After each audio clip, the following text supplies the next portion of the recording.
ready?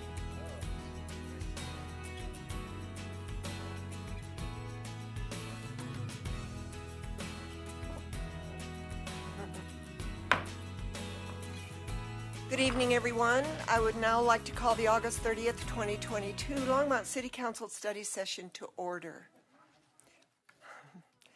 As a reminder to the public that this meeting can be viewed on the live stream at www.longmontcolorado.gov.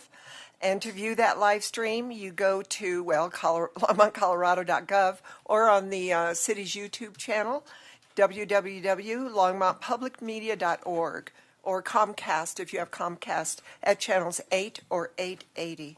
Dawn, can we have the roll call, please? Mayor Peck. Present. Councilmember Doggle-Faring. Here. Councilmember Martin.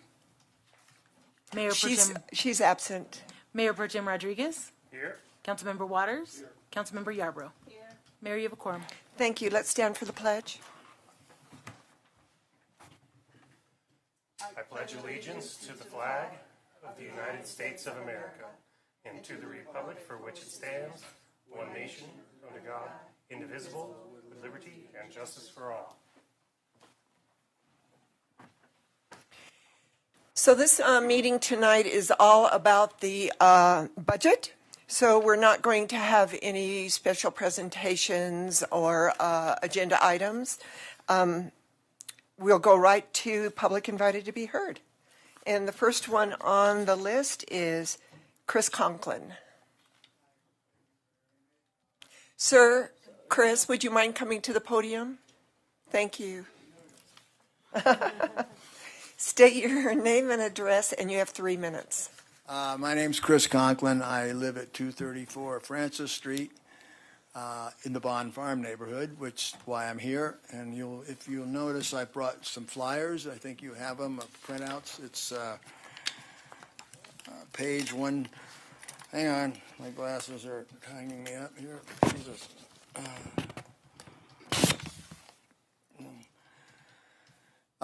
Project 149, it's page 116 in the CIP. This is about the pocket park in the Bond Farm property.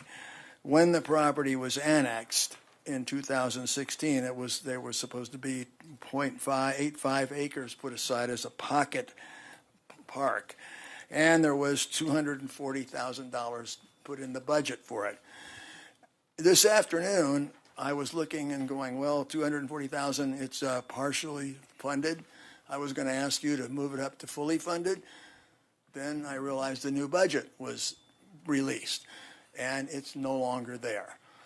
So I'd like you to I'm requesting you to take action on this and put it back in the 2023 CIP budget, if it's, if you could, and let us know in the Bond Farm. I've given you my information, contact information. If we could put that back in, as this property will be developed, as you probably well know. There's new owners, and they're planning to develop it. So we'd like to see this as homeowners in the Bond Farm neighborhood. We'd like to see this park developed as it was originally planned in the 2016 annexation. That's my piece. Okay, thank you very much. You're welcome. Sherry Malloy.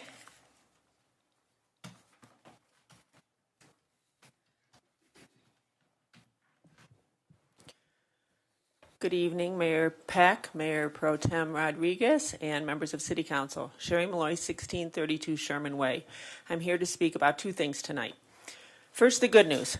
I was volunteering at the SRL tent at Unity in the community last Friday, where I witnessed a very positive interaction with a Longmont police officer that I want to share. A young man, I'm guessing, who was in his mid-20s, was obviously quite upset about something. He was shouting, waving his arms, and clearly very agitated. This happened in front of our tent about 30 feet away. There were 2 police officers near this person. The woman officer, who I later learned was Christy Wheeler, handled the situation so beautifully. I watched as she appeared to speak to the man calmly and kindly, lightly putting her hand on the young man's shoulder, inviting him to sit on a chair, and then bending down to his level to keep talking and listening to him. After he calmed down, she appeared to invite him to take a walk with her, which he did. The whole thing might have taken 10 minutes. I was so impressed at her approach. I thought, now that's de-escalation. That's how de-escalation is done. Calm is contagious. I'm not suggesting she may have prevented a bigger incident. That doesn't really matter. What does matter is that she helped someone who was very upset calm down and regain their composure. Christy Wheeler embodied community policing and being a peace officer. I also wanted to bring your attention to what appears to be a significant email communication problem between staff and the public. I say this because I have personally emailed a few different staff in the last few months with various questions and gotten no response whatsoever. After several days or even a couple weeks with no response, I called the staff member to bring attention to my email and the dates it was sent. Consistently and repeatedly, my emails had gone to the spam folders. After finding my email in their spam, staff replied to my email explaining this. When I replied to their explanation email with an updated question, my emails again went to their spam folder. Usually, if I or others' emails go to spam folders and I or others reply to that, it breaks through the firewall for future communication. My point is that if it appears the city's firewall might be overly high, I invite all of you to check your spam folders, as I'm quite sure if it's happening to me, it's happening to others. And you're likely not getting all your email communication from residents trying to engage with you. This was not the case 6 or maybe 8 months ago, so I'm assuming in an effort to prevent hacking, understandable, the city's tech people may have increased filters and perhaps gone a bit overboard. I also want to acknowledge that prior to this recent development, for years, staff has always been very responsive and communicative in answering and clarifying my questions. That's all. Thanks. Thank you, and thank you for that comment about our police officer. Brooke Lazari? Thank you. I don't feel comfortable giving my address on record, but I'm happy to share it with the city clerk. That's great, thank you. Okay. Your name would be good. Brooke Lazari. I am a resident. Over the last year at Skyline High School, there's been an increase in harassment and violence against students, primarily instigated by underclassmen that are self-identifying members of the Pretty Blur Gang, or PBG.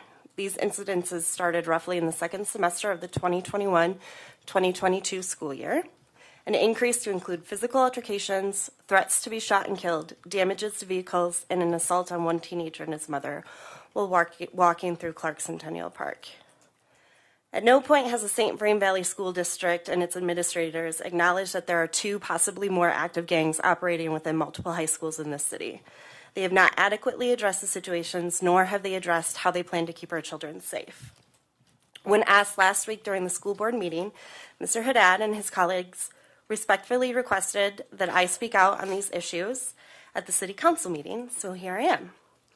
Barely a week into the new school year, an incredibly tragic and senseless act of violence tainted this community. 2 children in our schools have fallen victim to gang violence. Violence that may have been avoided had the school administrators and SRO officers done their duties to curb these behaviors that started last year. My questions to this council: why have St. Vrain Valley School administrators been asked to not make any statements to families in their districts related to this gang violence? How are we to trust SRO officers to report incidences appropriately when students do not trust them? How are you aiding our schools with better safety measures? How are you engaging our children outside of school to keep them from falling victim to the gang lifestyle? And why are there still gang tags throughout the city after Zay Rosales was killed? We can't answer those, but we can have a staff member. Yeah. Zach Artis, our public safety chief, will be glad to talk to you. Thank you. Sonia Marquez.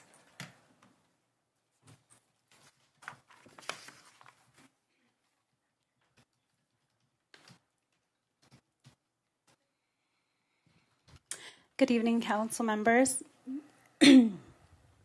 My name is Sonia Marquez, and my address is 900 South Broad Street.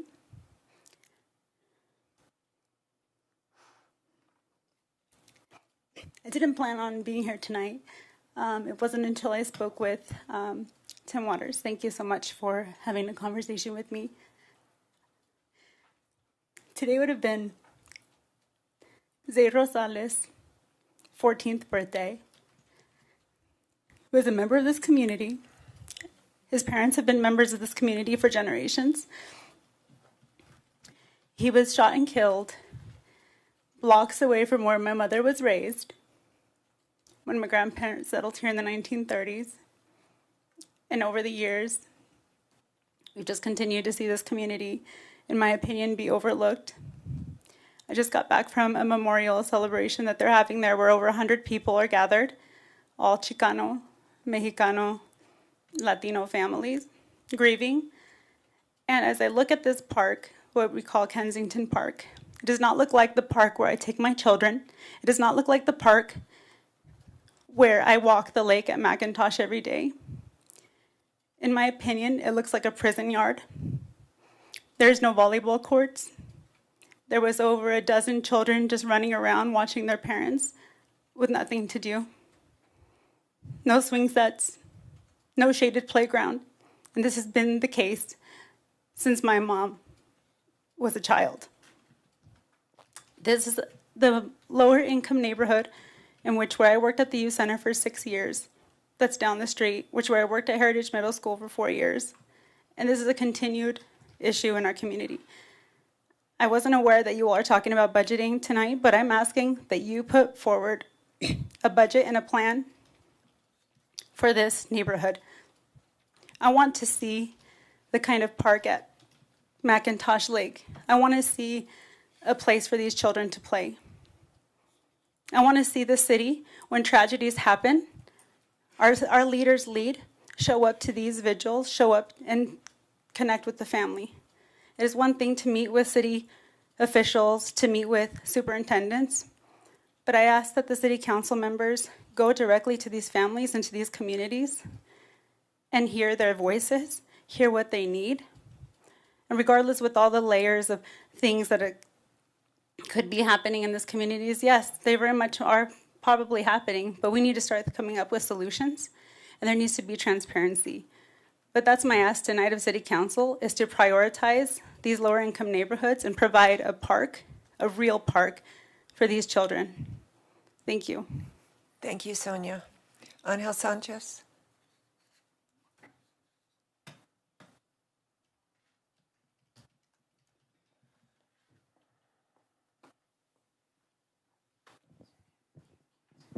Hello, everybody. Thank you for the opportunity. My name is Angel Sanchez. I also live at 900 South Broad Street. I also wanted to kind of just speak a little bit on the need for some support in regards to the things that the two individuals before me made comments on. And really what I'm here to do is just really that, ask for support in multiple areas to help, curb some of the instances that are plaguing the lives of our young men and women in our communities. And this is not just something here at Longmont, but this is something that it's experienced, unfortunately, nationwide, in this sense of needing to find something to belong to and not having those opportunities reflected in the spaces that are meant to raise us, develop us, and teach us how to be successful and how to be responsible and how to be collaborators in our own communities.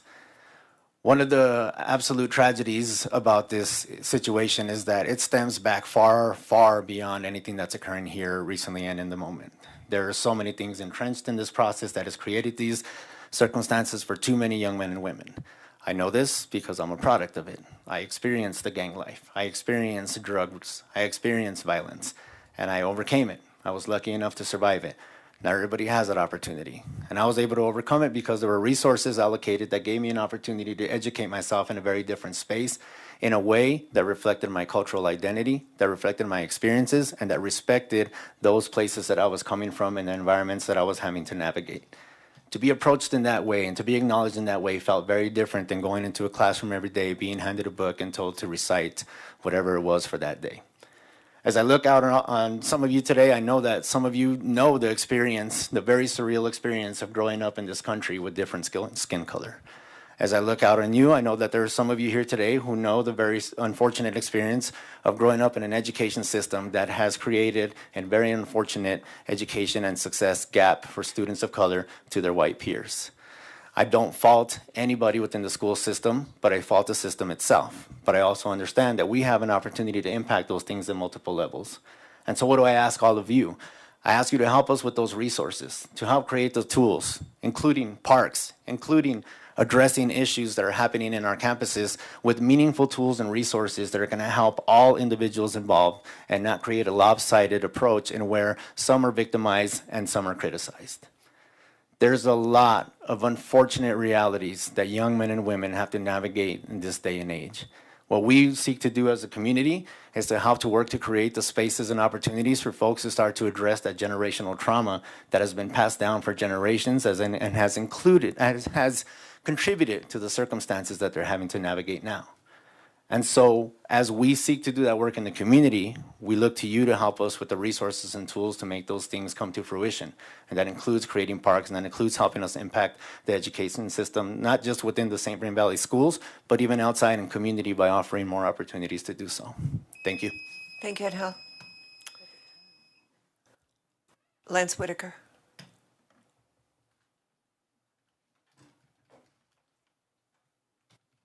Mayor, my name's Lance Whitaker, 1750 Collier Street.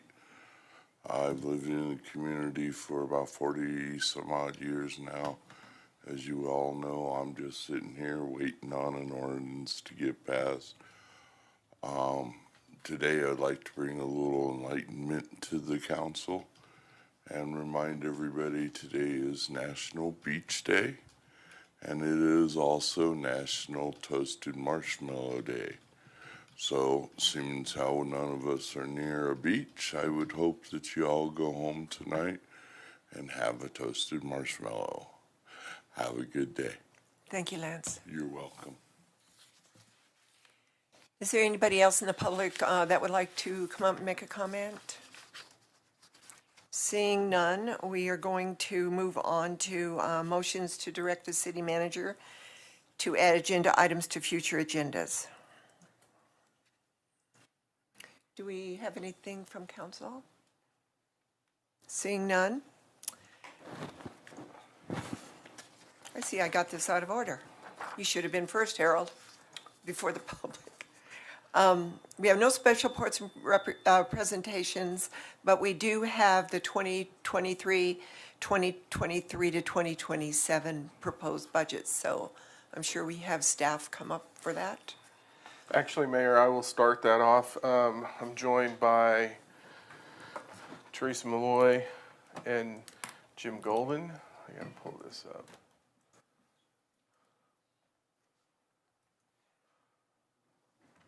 To make sure this works. So Mayor and City Council members, by charter, we are presenting you all with the 2023 proposed budget. The charter requires that we present a balanced budget to you all on this date. One of the things I wanted to start off with tonight is, and as you will see as we go through this presentation, this has been a very challenging budget process this year, just because of how fast things are moving on us.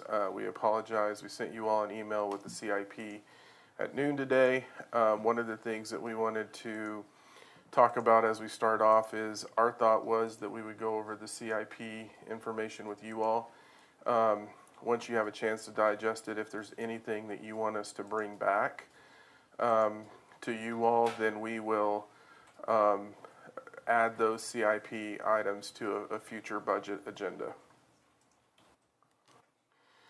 So when I talked about the 2023 proposed budget challenges, I think the one thing that really hit us this year was employment.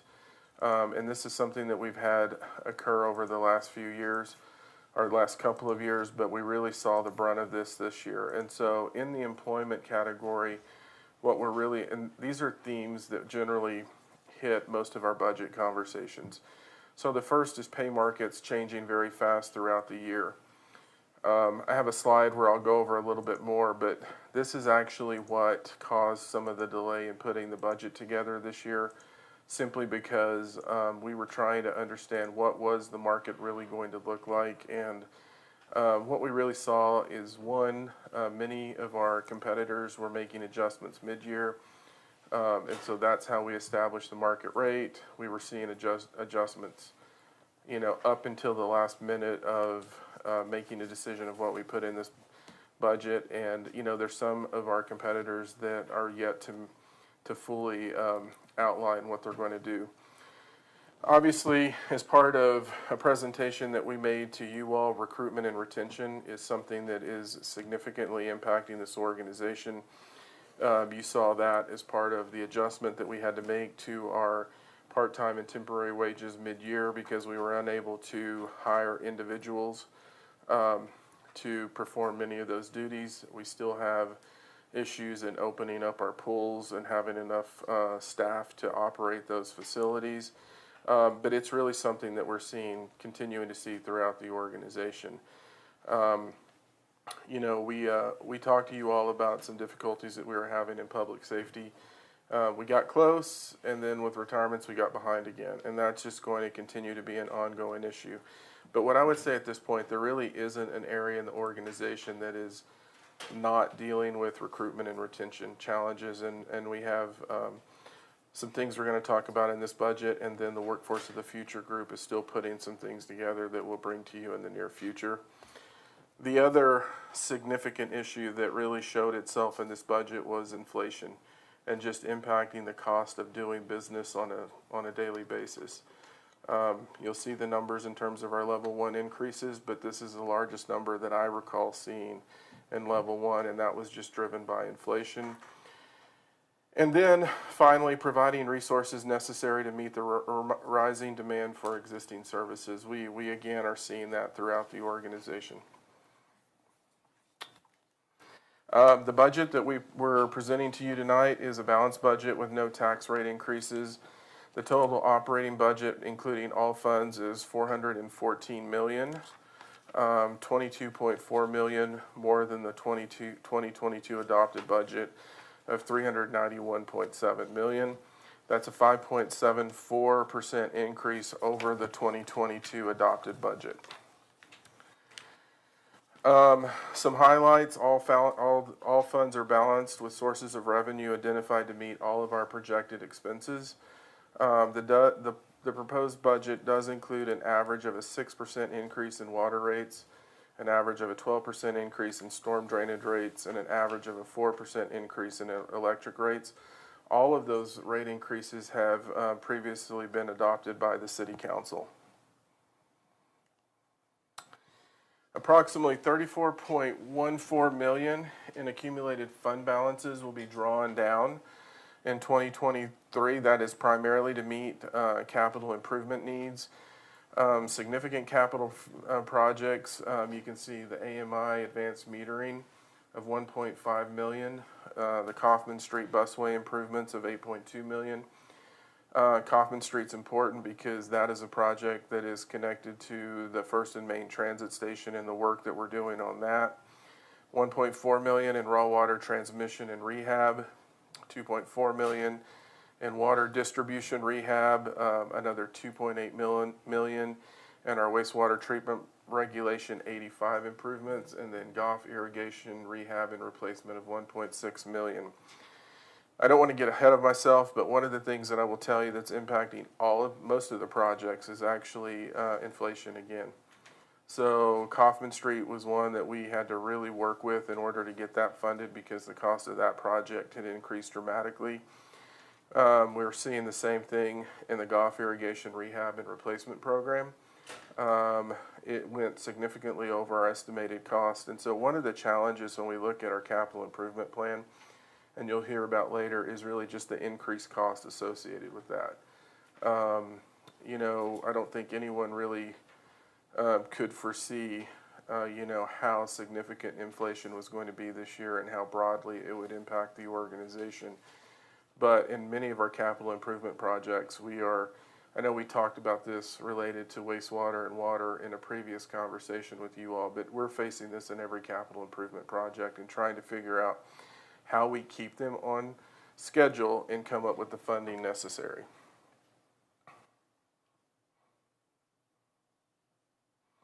Sorry, I'm running two screens here, so. Staff currently projects for the 2022 sales and use tax growth of 7.28% over the 2021 collections. I may have Jim straighten me out on this one, but if you remember when we were going through COVID, because of some of the concerns that we were seeing and what it was going to look like, we kind of anchored into that pre-COVID year. Is that correct, Jim? The pre-COVID budget is how we're looking at this. Or is that 19? No, never mind. 2021, we're over that. I got myself confused on this. The 2023 budget projects sales and use tax at 3.69% above 2022 projected sales tax. And then the sales and use tax in the 2023 budget is 10.64 million greater than the 2022 budget, and it's 5.1 million greater in the general fund. The 2023 budget also projects a $230,114 decrease in property tax revenue from the budget. That is something that is really related to the legislation that was passed that adjusted the ratios recently, and so we actually had a reduction in property tax this year based on that legislation. So most of what we're doing is really growth in sales and use tax. We did, if you remember, we did hold $2 million? Close to $2 million in the last budget process. We treated that ongoing revenue as one-time revenue so that it would be available to us this year. So we're actually able to utilize that in this budget process. The proposed general fund budget is $109.8 million. That's an increase of 6.6% or $6.84 million. Ongoing expenses in the proposed general fund budget did increase from $93.5 million to $104.4 million in 23. One-time expenses decreased it from $9.5 million in 2022 to $5.4 million in 2023. A major part of the one-time expenses for 2023 is $1 million from the general fund and $470,000 from the public safety fund for fleet expenses toward a first phase of a police take-home car program. This is a new component in this budget, and this is a significant issue for us to deal with. One of the things that we were finding when we looked at police recruitment and retention is that many of the cities that we compete with for hiring police officers have take-home car programs, and we were finding that it was becoming more and more difficult for us to compete with those entities. Specifically, I will tell you recently we've made offers to individuals to join our department, and their first question to us was, do you have a take-home car program? We said no. They said, are you going to have one? And we said, well, we're thinking about it. And they decided to go to other jurisdictions where they actually had a police take-home car program. And so what we're finding is in the competition for staff, this is really becoming an issue that we haven't seen recently. In addition on that, when we looked at the efficiency of it, we were losing time with our officers in terms of the amount of time that it took to transfer vehicles. So when they came in, get all their stuff in the car, and then go to work, and when they left, to get the stuff out so the other person could come in. We're going to have a more in-depth presentation on this later on in the budget process. There's a 6% minimum increase in pay ranges in the proposed budget. I'm going to talk a little bit about this. When we started looking at the compensation component, and you will see this in the letter that we've sent to you all, we were working with Mountain States, and we were seeing about a projection of a 4% movement in the pay ranges. Literally the same day, CNN and Towers Watson put out a study that said, well, we're looking at nationally a 4.1% pay range movement. That was interesting to us because Colorado tends to be on the upper end of the average versus the lower side. We began conducting a lot of surveys on our own, asking a lot of questions, and the information that we got back was really that most of the cities that we compete with for staffing were really in that 6% range. Actually, there were a few of those cities that were actually doing mid-year increases. So when you took what they did mid-year and what they were going to do in the following year, you could see that 6% showing itself. And this took us some time. It actually put us 2 weeks behind when we were trying to figure this out, because we really didn't want to miss this piece of the budget, because when you look at the fact that 70% of our budget is in human resources, we needed to make sure we got it right, because we obviously have been seeing the impacts of competing for positions and hiring folks. In this, you'll see police and fire CBA employees seeing an increase at 4%. Council may remember when we brought the collective bargaining agreements to you all, not only was this in play, but also the shift to FPPA. Jim is going to talk about that in the future. And then we also are consistent with open range employee compensation being at 101% of market. We were really hoping that we could make the goal was to hit 102. We were really hoping that we could hit that this year. And just based on everything we were seeing, we feel comfortable at 6%, really being the 101% of market. Now, all that being said, council did vote to allow us to move forward with a compensation study. And so we're going to move forward with this. What you will see in the city manager's contingency account is it is larger this year than it has been in the past. Those funds are actually in there so that if we see something change dramatically in our compensation work that we will be hopefully getting back early next year, we have the ability to deal with it. We also are looking at step increases for our step employees, and then we continue with the exceptional pay for employees, which is 2% of the compensation budget. Correct?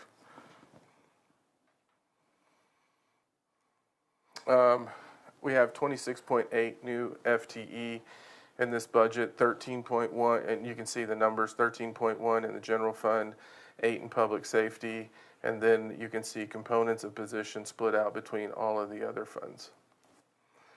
You all know your vision, but we just wanted to bring this up, and we're going to talk about some of the budget adjustments or proposed budget items connected to this section. So you can see that we have $200,000 one-time funding for investment in early child care. That's consistent with what we've done in the past. We also have put in $200,000 one-time funding and $100,000 of ongoing funding for early childhood care and employee child care. And so what we're finding is that there's some opportunities with other employers who are looking at a more global solution. And when we look at the component of recruitment and retention and what people are seeing in the market, we think that this is something that we need to do to help our staff and also help with recruitment and retention of staff members. You can see $250,000 of one-time funding for enabling caring communities. That is the project that we're going to beta test actually, hopefully very soon, but this is where we can connect all of our social services to each other so we understand who we're dealing with, what we're dealing with, and communicate better internally as we serve the residents of our community. $290,000 of ongoing funding from the marijuana tax, which council directed to mental health and addiction. And then per our conversation when we had the attainable housing conversation, we have $750,000 of one-time funding and $250,000 of ongoing funding to create the attainable housing fund that we all talked about, and you said you wanted us to try to get into this budget. In addition, we have another $171,000 that's an increase in funding for human service needs. That is part of the calculation that you all moved to, which is 3% of general fund revenues. Taxes. Thank you, Teresa. In addition, we have $290,000 of one-time funding for an ADA evaluation and transition plan development. And then we have $40,000 allocated for funding for, and that's ongoing funding for social equity training and internal capacity efforts as part of our organization. I will say that we have other funds that we're using to do this work. So this is just starting to bring in additional revenues to our social equity work. Again, vision for places. Again, you've all seen this, so I'm not going to go over it. Part of it, this is what I'm going to present to the council too. You can see all of your goals, diverse housing stock. When we get into this section, we have 125,000 of ongoing funding and 17,000 of one-time funding for library services. A lot of those, that was all really related to positions and increases in our part-time salary. That was a big part of this. We have 114,000 of ongoing funding for museum services, 60,000 of one-time funding for plugged and abandoned well investigations. I know I've had some questions from council. Council has directed in the past that come out of our oil and gas revenues to do this work. 38,000 of ongoing funding for Longmont economic development. We haven't adjusted their contract for many, many years, and when we looked at inflation, this looked like this was a number that we needed to put in based on what we've seen in ongoing expenses. And then we have 100,000 of one-time funding for urban planning implementation and support of urban renewal. In addition, we have $20,000 of ongoing funding for an intern program, 15,000 of one-time funding for equity training for the city council, 25,000 of increased ongoing funding for our sustainability efforts, and $500,000 of one-time funding for the First and Main Transit Station project.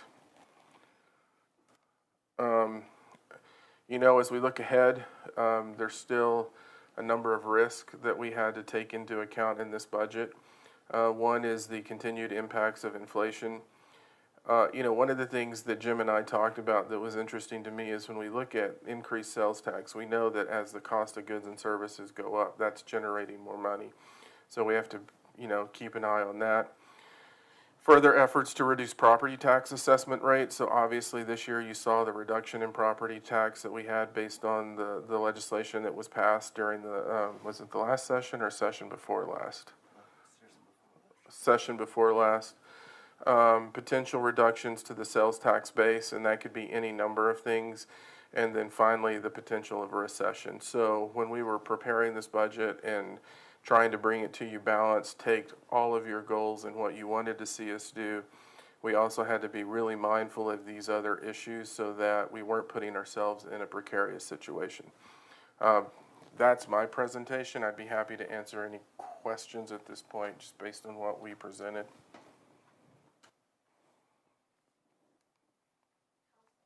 Councilor Waters. Harold, could you bring the presentation back up? Could you, you've presented a whole bunch of data. I just want to make certain I'm interpreting or, you know, understanding. So could you go back to slide 5?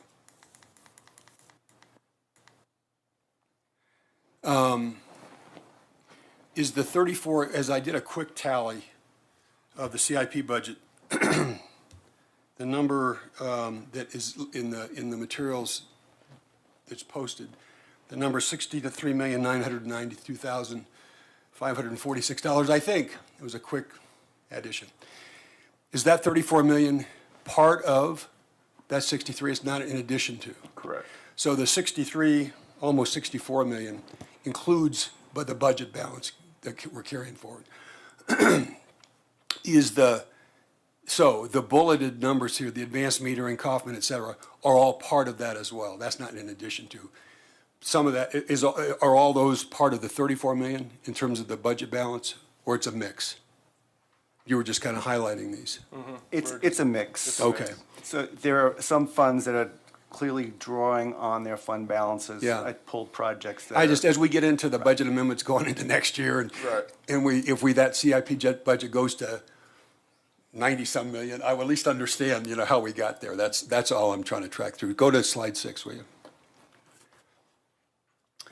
Let me see. I had a hard time making my notes. I didn't make notes as we went through this.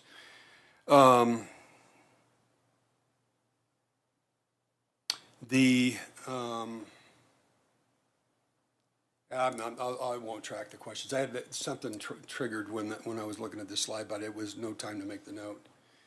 Go to the next slide, will you?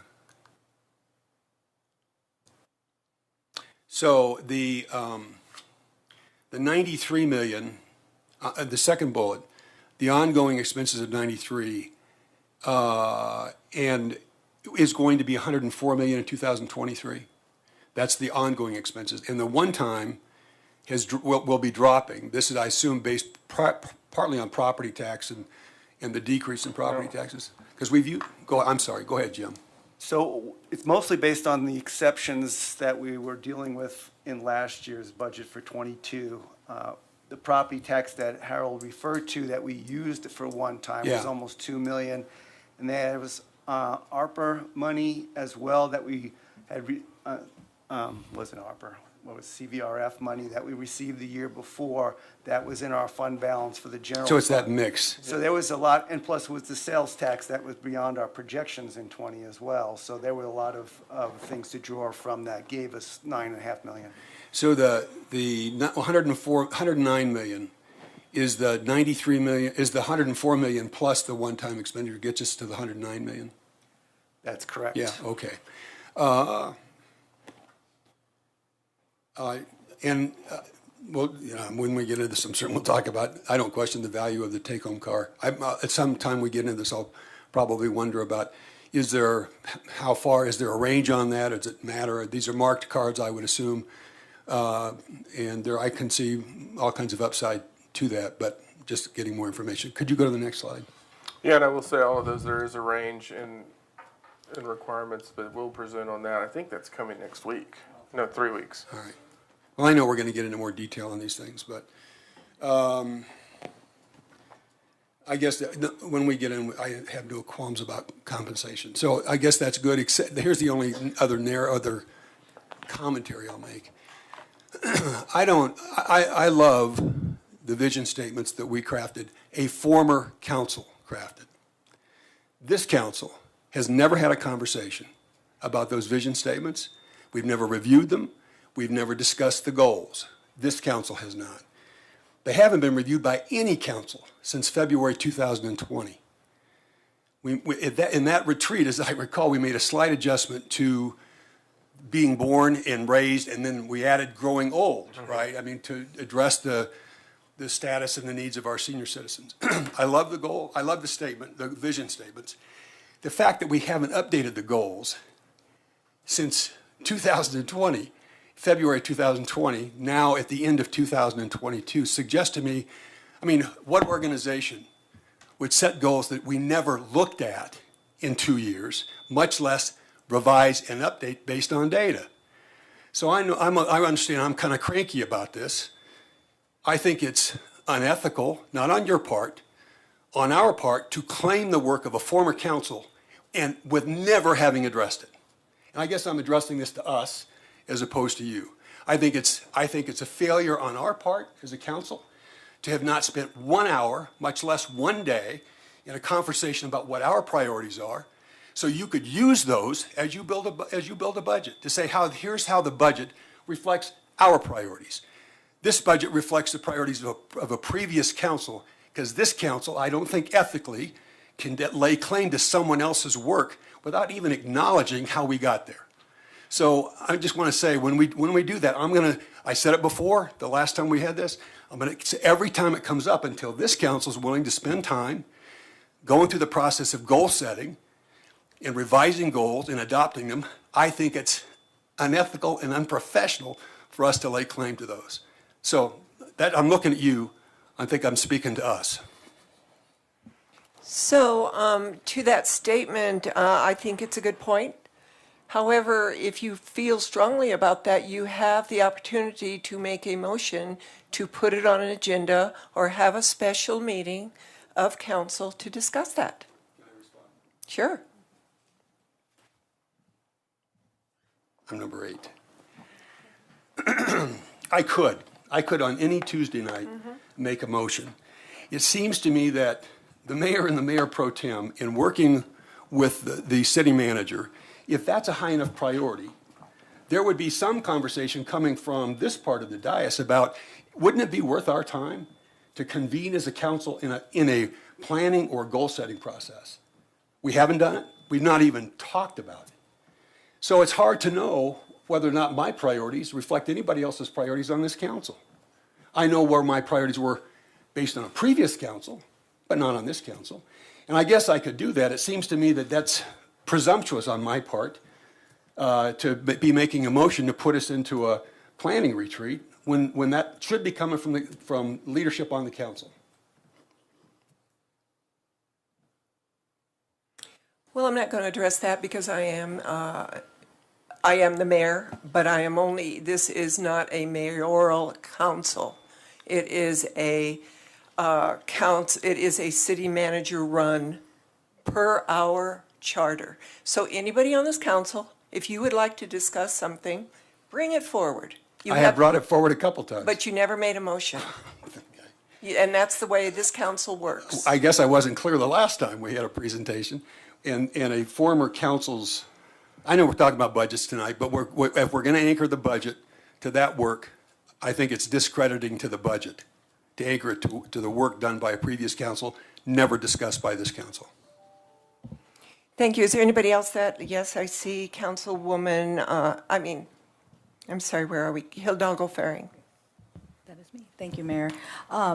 So can I respond to that? Absolutely. I think the only way to know that if it's the rest of our priority is to put it out there and let us discuss this. I don't disagree that we need to update our goals. I know that we have a city staff that is already pressed and then to add one more thing that they have to plan or put together a retreat. I would love to see a retreat come back.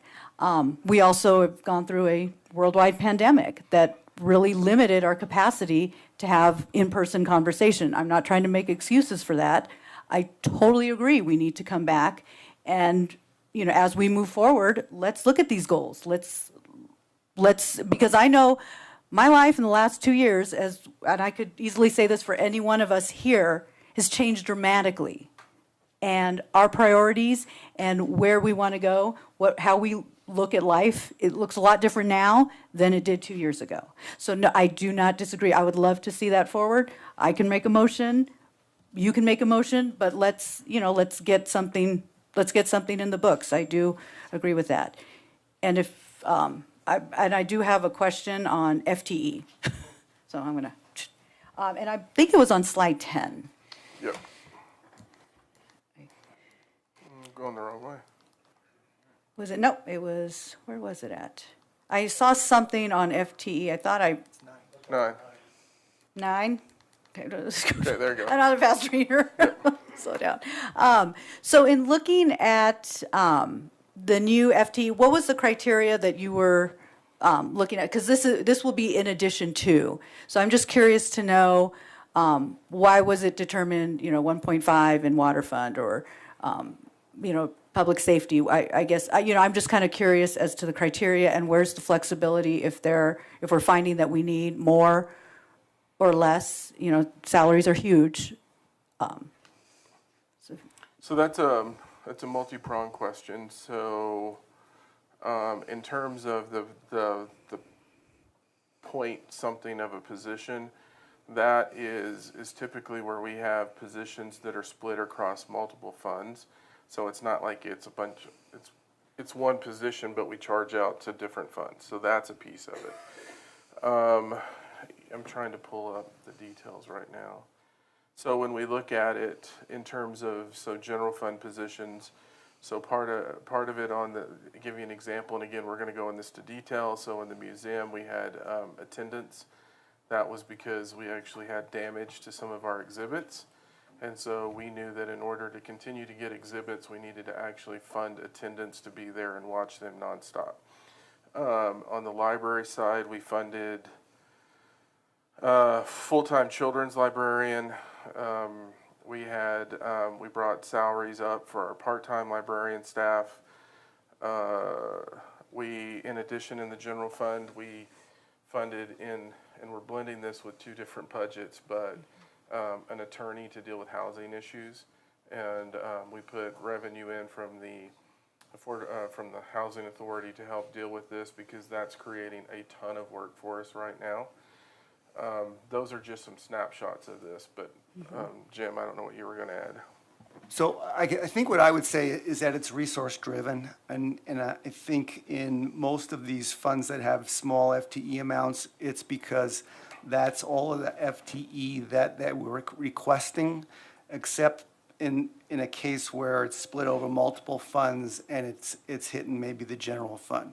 In the general fund and the public safety fund, we have limited resources, even though we do show more FTE being funded here. But so we are not able to meet all of the FTE requests in those two funds. But otherwise, I believe in the rest of the funds shown here, this is the resources that have been requested FTE-wise. Okay, and then, so the museum, library, those are paid out of the general fund. And then, yeah, sorry, I was trying to go off memory with my questions here. Okay, so the other one would be community services, because I did not hear anything around, we're having asking a lot of our community services department as far as, outreach, connecting with our unhoused population, connecting, and building that equity piece into, into the people we hire or positions available, the linguistical, anything that, I guess, specialized skills that, these folks can come in with that would really help break down some of the barriers within the community. And, so then we look at FTE, the salary that's attached to that. So I was just wondering if that was being considered, are we going to be tapping into some other fund for that? Yeah, actually there was. So last year we hit those areas pretty hard where we added a number of staff to it. The request that came in terms of fulfilling this was taking a half a position and adding.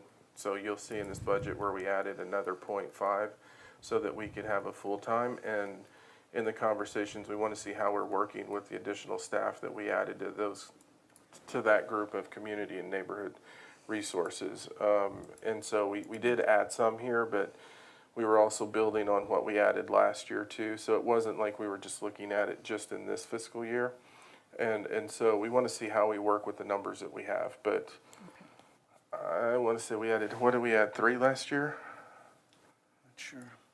2 or 3 positions to that group, Carmen's group. I'm not sure, but we being added Right. in there this time. So. Okay, so that's good to know. And then, as more questions come up, we'll sit down and chat, because the whole gamut of them. But I don't think, Yep. we don't have to discuss it now. So I do have a couple of questions as well. I didn't hear out of the general fund, are we funding lifeguards, recreation center employees? Does that come out of the general fund as well? It does. We have a few positions in there. So one of the things that we're seeing between recreation and senior services is really the need for a therapeutic recreation program. So between senior services and recreation, we did fund 1 FTE as a rec program coordinator for the therapeutic component.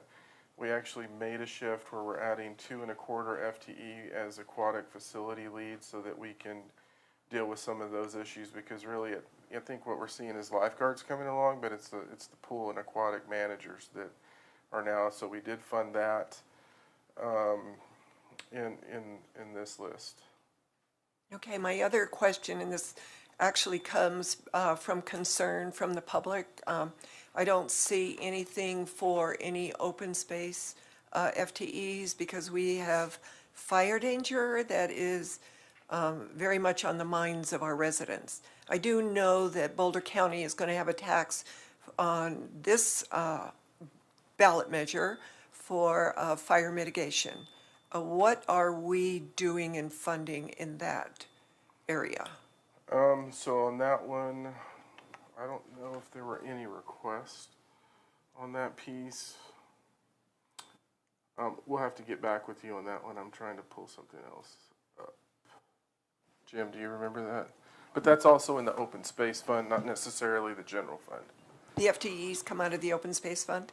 They would, but I don't think we had requests for that. We didn't have a request. Okay. And then to Sonia and Angel's question, do we have any FTEs for parks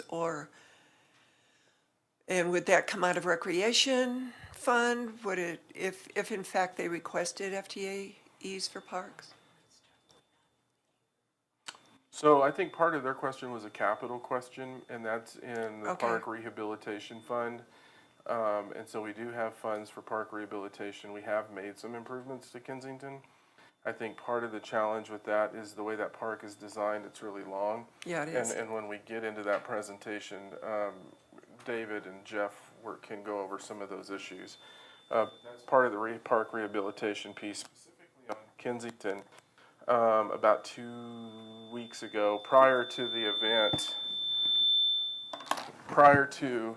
that occurred at Kensington, actually Carmen and David Bell walked that park and had conversations about what we could do in terms of the rehabilitation fund. Okay. So that's really a capital project, not necessarily a staffing piece. You're correct. I understand that. Councilor Waters. Thanks, Mayor Peck. Just following up on this, just a quick look at the budget document.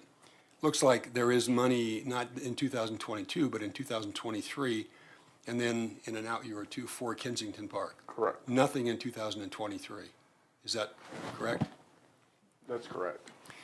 Kensington Parks.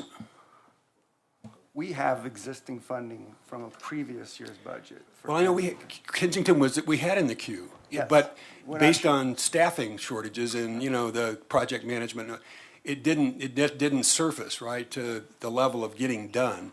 So is that money still in a budget line? Yes, that's still there. Yes, you won't see that in the '23 budget because it's from a previous year budget. in the public So there is works. money in a previous capital improvement CIP budget specifically for the upgrade at Kensington Park, and I know because we've had this conversation before.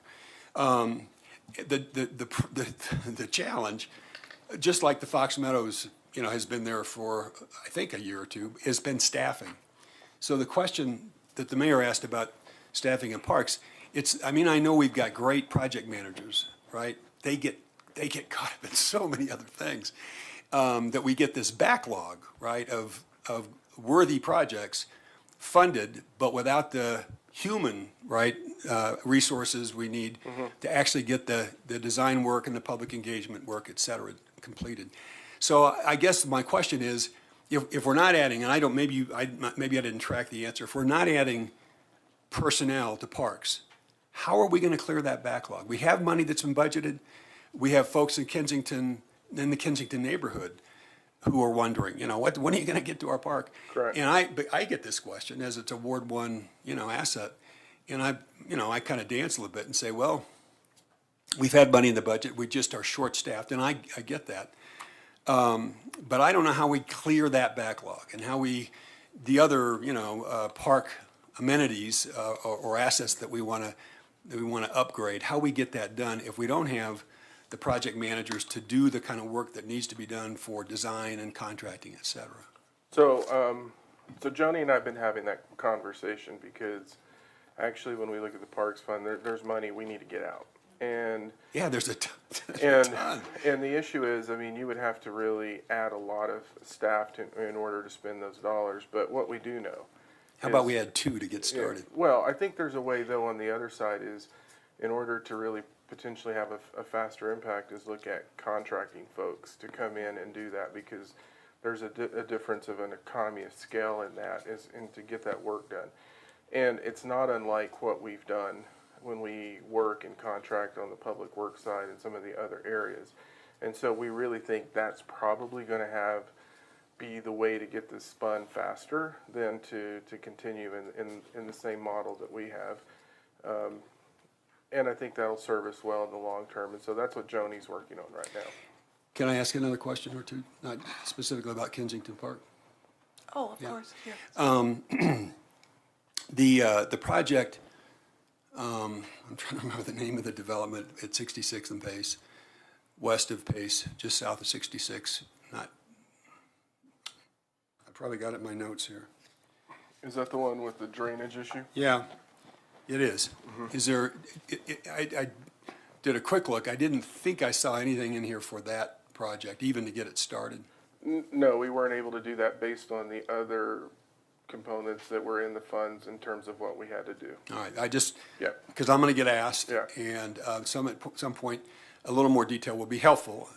You know, they're not going to like the response, my response, but at least a little more information will be helpful.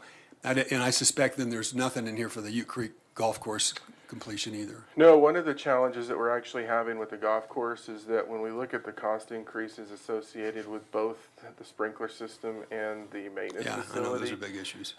We had to handle one of those out of the golf fund, and we had to handle one out of the public improvement fund in order to handle those inflationary increases so we could get that done. So that was really just inflation coming in, but you know, we did work the design and look at it, and you know, as we continue, hopefully we can continue to perform well, and it gives us opportunities. But a significant hit on both of those projects that we just had to cover the gap.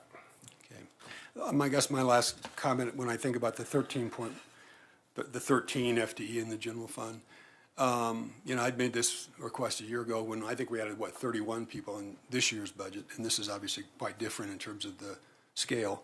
But to get some idea what's different as a result. They're gonna be ready to present that to you when we get to those positions. We've already asked that. Great. I think we're ready to proceed, Jim.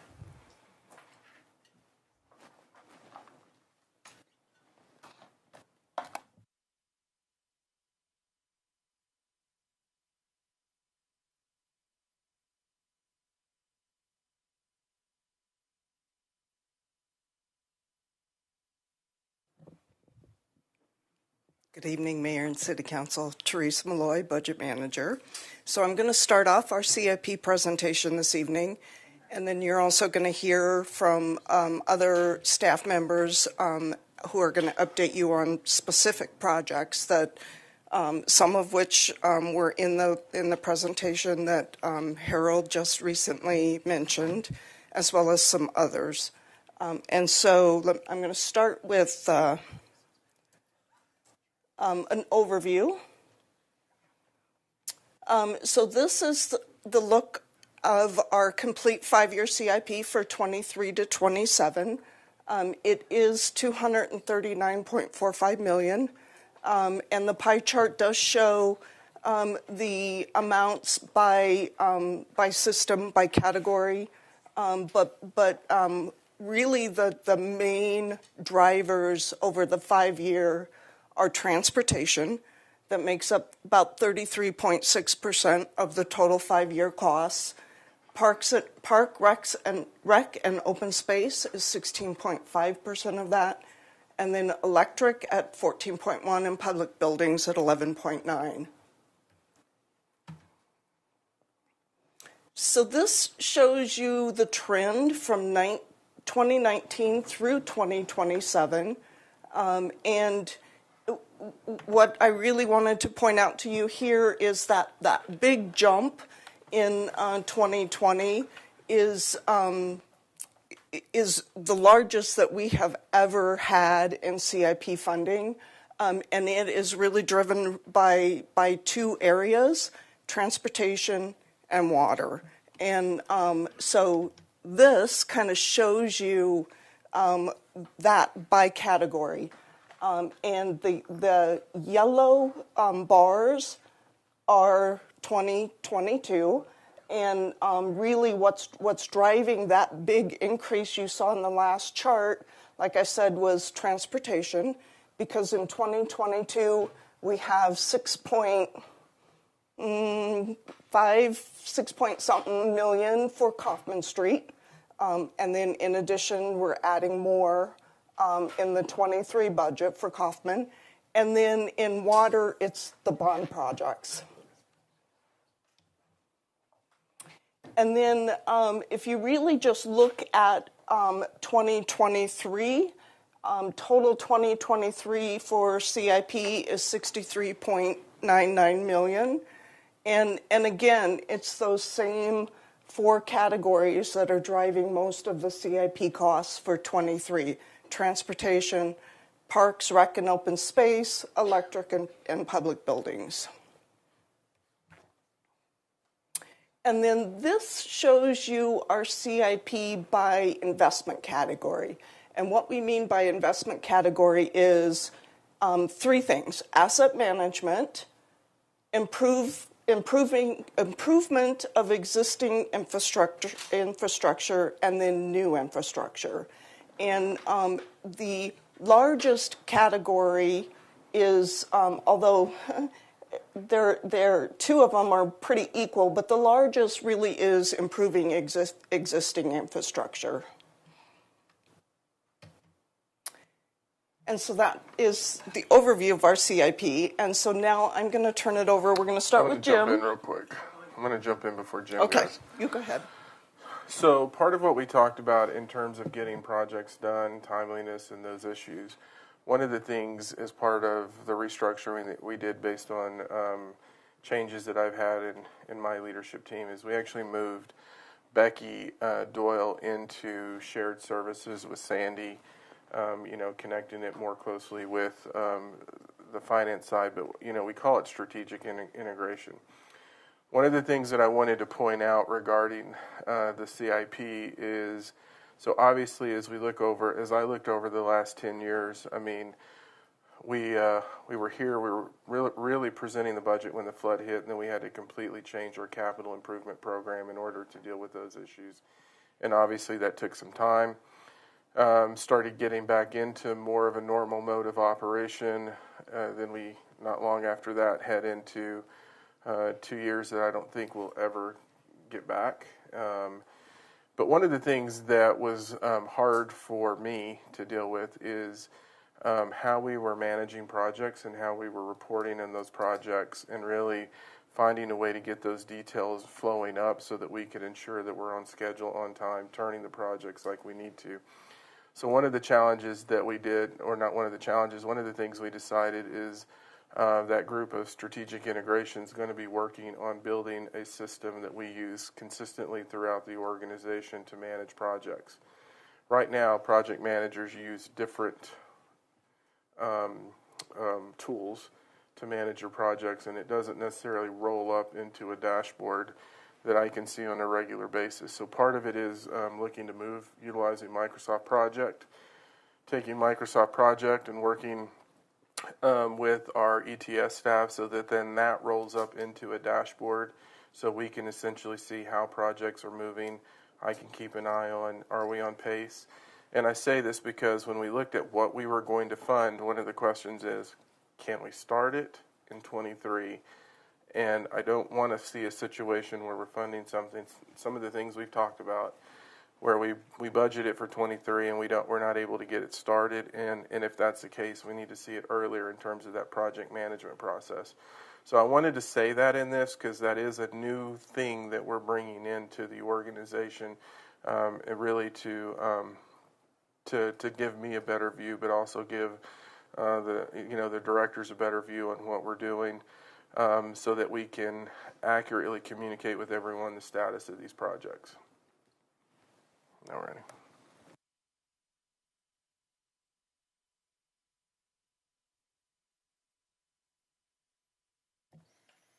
Good evening, Mayor Peck, City Council members. Jim Angstadt, Director of Engineering Services. Kicking off a little bit more in-depth information on a number of our CIP items. Some of this is repetitive from Harold. Some of the challenges we're going to be seeing next year and in future years for project delivery, we already indicated higher inflation. Product availability will impact timelines as well. When we say product availability, some of the specialty items we utilize, I'll use an example of water valves and fire hydrants. We're starting to see longer order times on some of those materials. LPC has an issue with transformers. It's taking a lot longer to get those ordered and delivered.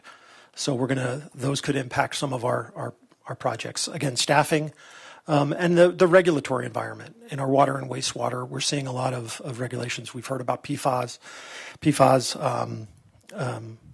Lead and copper are items that are also going to be impacting some of our ability to deliver projects in a timely manner. That's the bad news. And while I don't want to be a downer, I always found that a picture of a puppy is always uplifting. So I thought that would make everybody feel a little bit better.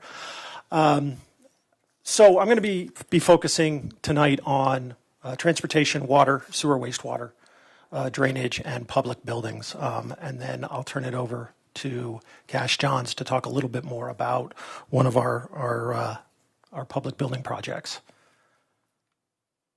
Transportation. 2023 CIP has about $23 million. It's about 36% of the total of that CIP. This slide is, you're going to see, that's the format we've used this year. Again, I'll try not to make too many pie chart jokes about pie, but you'll see that a lot. The trends we're seeing, we'll see that for 2022 on transportation. That over $40 million expenditure is some of the carry forward from last year. That's going to be Kaufman Street. And then going into next year, there's also Boston Avenue Bridge will be kicking off later this year. That also includes quiet zones. We will be bringing forward at the first meeting in September the Federal Railroad Administration grant agreement. That is the first step in then starting to kick off getting our projects out to bid for the quiet zone project. Investment categories, asset management, and improving existing infrastructure are the drivers. For transportation, water, wastewater, you're not going to see a lot of new infrastructure in that. That's mostly developer driven. The developers, when they're expanding out in the city, they're the ones building newer roads. They're the ones putting in new water lines. A lot of our work is asset management or improving existing infrastructure. Some of our notable projects, Kaufman Street busway improvements. That is the project that is expanding Kaufman Street, rebuilding it from 1st to 9th. It's going to provide a diverse array of transportation options. It is going to include sidewalk improvements, protected bike lanes, some mid-block crossings, as well as the dedicated short sections of dedicated bus lanes.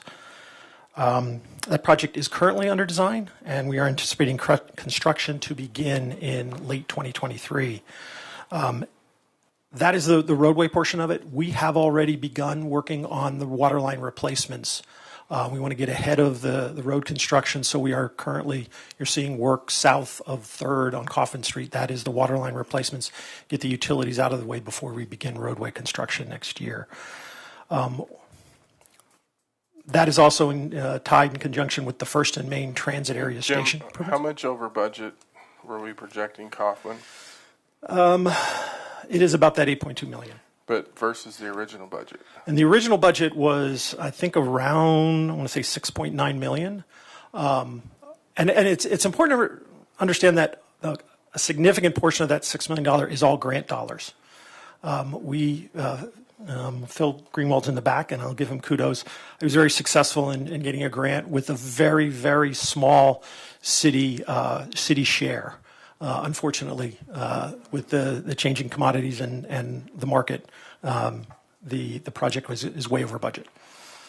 So I wanted him to point that out, because that's an example of kind of the inflationary pressures that we're seeing in terms of our projects.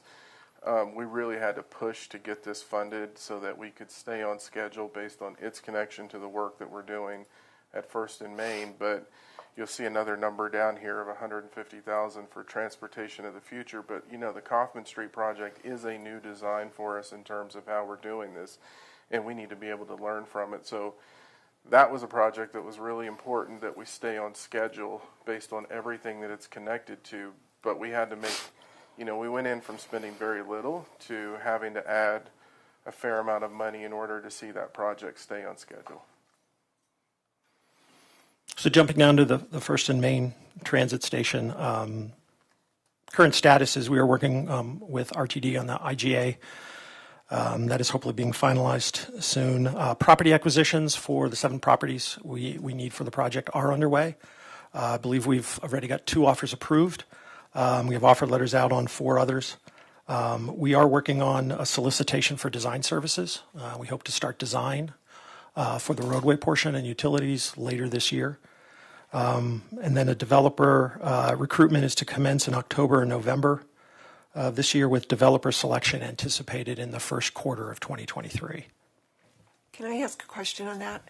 On the design of the Kaufman Street, or First and Main Transit Station, I mean, is that design going to be designed by RTD or by Longmont? The design of the structure? Is that... I'm just curious if we have any input into that at all, or is it going to be all RTD? Which makes me nervous. Good evening, Mayor and members of the council. My name is Phil Greenwald, Transportation Planning Manager with the city.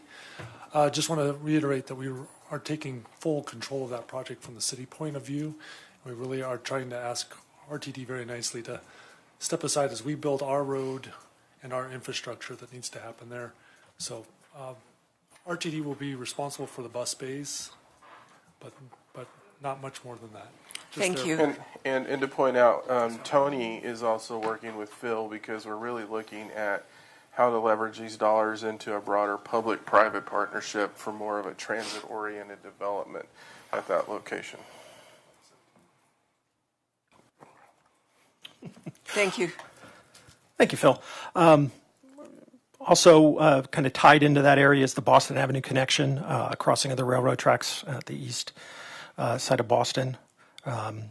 That project, we are anticipating having to go to the PUC with an application in the next 2 months, looking to get started with construction for next year. That is mostly budgeted and funded this year, but because of delays, we're looking to augment the existing budget with some more dollars next year, anticipating those costs to be going up. The last item I have here is transportation of the future. You will not find that anywhere in the CIP, simply because we are looking for next year to do some planning efforts, because we're not really sure what future transportation kind of is. Is that going to be using our existing roadways more efficiently? Is that going to be new parking or curb strategies? Is that going to be creating a more Longmont-centric local bus or a shuttle? So we've got money in our operating budget to bring a consultant on board to help provide us with a vision for that, and work with us to put together some type of planning effort.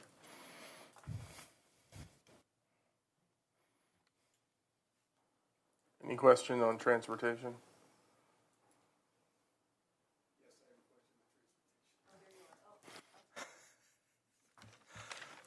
Just on the last item, that was in this year's budget. That's an upshot or an outgrowth of a work session we had in here in a pre-meeting, as I recall, on the future of transportation. There were 4 bullet points on the last slide of opportunities for us to address this question this year. I understand reasons why we might not have, for staffing and other challenges. But what Jim just shared is a little different than what I thought was going to be the intent. So I want to go back to what the original intent was. Is there a different intent for this? I realize in the scheme of things, this is a drop in the bucket in terms of funding. But we're going to be asked to approve millions of dollars of transportation-related projects. And if we're going to develop a transportation-oriented district or that kind of development, lots more investment. And I'm going to say the same thing I said when I was asking, could we have a session on the future of transportation? As we're asked to approve, you guys do the work. All we get to do, or all we're asked to do, is to vote on these things. But we vote on millions, tens of millions of dollars of transportation improvements. I still think without sufficient clarity on what to anticipate a decade or 2 from now, right? The money we're going to spend has a long life.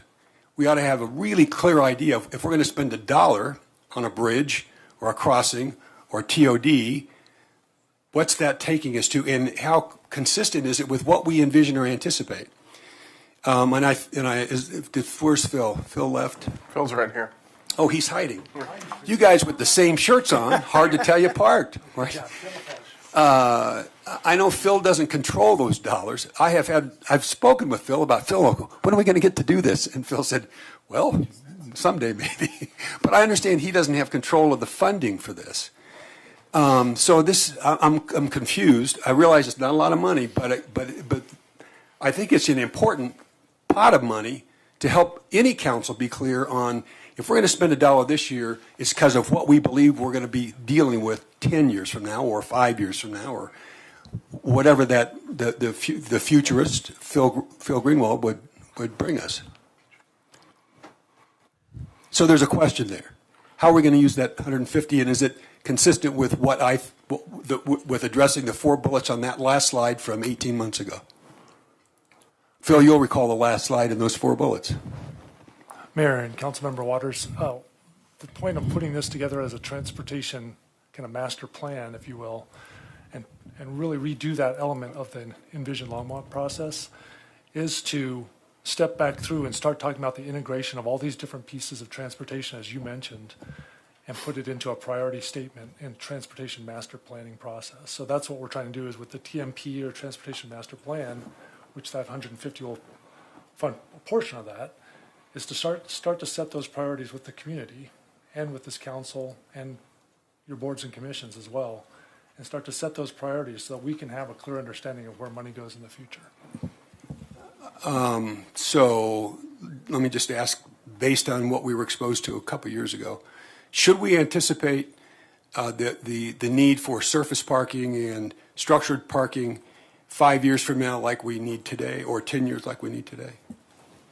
Mayor and council member, as you've already seen in some of the things that have come before this council in the last couple of weeks, is we're already starting to talk about how we move away from that. Main Street corridor, I love what I saw. Yeah, that we start to move away from that paradigm, and so we're shifting that to get into less demand on the vehicles. We're trying to spread those different components, those different desires, I guess, not desires, I shouldn't say that, but the different ideas of how you travel, and try to open it up so that we can start to integrate the different pieces of it. So it's not all just car dependent. Yep. And so that's the bigger. So if you know that, and Aaron knows that, and we have different levels of understanding, I'm certain, on the council, how much do you suppose the public understands about that? I mean, our boards, our transportation board would. What about John Q. Public? A great question, Mayor and council member. Again, the purpose of the transportation master plan will be go out to the public and try to gauge that level and do some education at the same time of what we are seeing as professionals out in the transportation community as far as if we build more lanes of road, that just invites more people to drive. I get it. And the whole purpose, I thought, of a session or sessions on the future of transportation was to help bring the community along, policymakers and taxpayers, on what we're envisioning as an understanding of a vision, if nothing else, that helps to inform budget decisions we're making year by year. This is a good investment because we're convinced that the data suggests this is where we're headed. And if I'm not clear on that, I don't know how clear the rest of the council members are. I'm guessing most of the public's not very clear. And it seems to me that's as important as to bring the public along in what we're seeing in Main Street corridor plan, or the kind of planning for structured or on-street, or the elimination of surface parking, right? I mean, you know the futurists who do this work better than I. And they have a pretty strong set of conclusions based on some pretty powerful data, you know, whether they're right or wrong.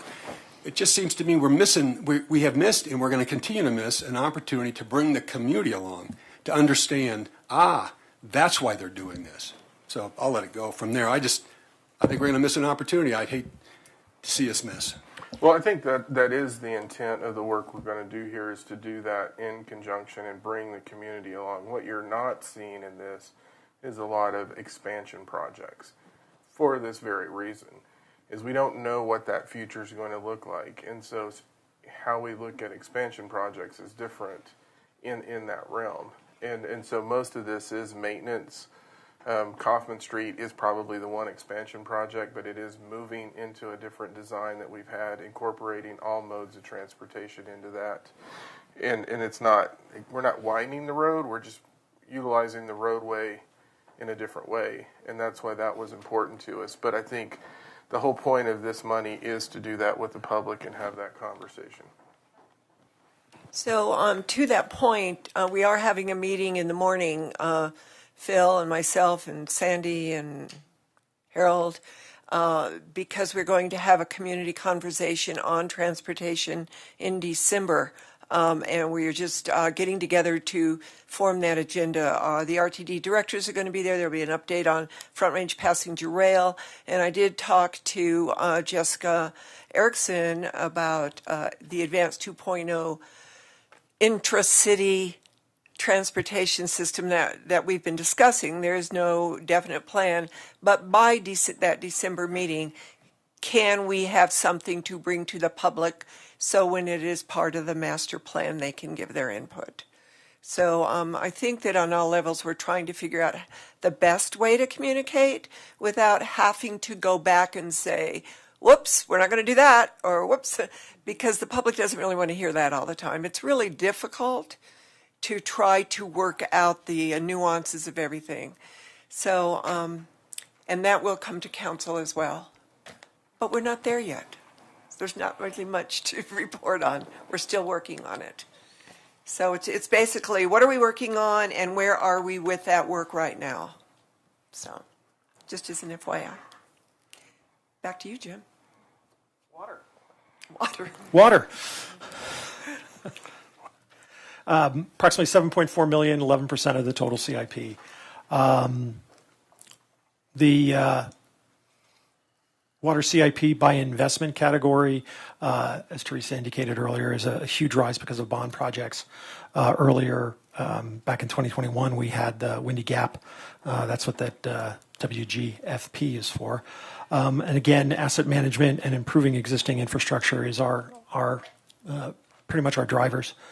Some of the key projects we're looking at, North St. Vrain pipeline replacement, kind of a critical piece of our infrastructure. It does convey raw water from Ralph Price Reservoir to the Nelson Flanders water treatment plant. This pipeline was built in two main sections in the 40s and then the 50s. It's reaching the end of its useful life. We have dollars in this year's budget to basically reline a section of it. We're going to use what's called a cured-in-place pipe versus a total replacement. So it's a less invasive way to basically provide some longevity for the pipe. So that will be, we're in the midst of designing it now, goes to construction in the fall of 2023. Raw water irrigation and the park pond improvements. This has three components. We are working on a master planning for raw water irrigation studies for some of the new parks. It's also going to address dredging of sediment in some of the city park ponds, as well as some of the bank stabilization. Those ponds do tend to fill up with silt, and then the banks start to slough off. So it is along the lines of a maintenance project. And then there's also improvements to some of our raw water diversion structures at several parks. Dawson Park and Garden Acres is going to be worked on next year. Pretty much a critical project targeted for next year is the Ralph Price Reservoir improvements. Built in 1969, the reservoir is the city's main water storage facility. So 2023 work will include the design of a widened spillway, a new telecommunications system, so that we can have a remote monitoring of the system, replacement of a regulating gate, and repairs to one of the dam abutments. All of these projects are noted on the state's annual dam safety inspection report and are required to maintain that facility to state standards. Any questions on water? No dam jokes?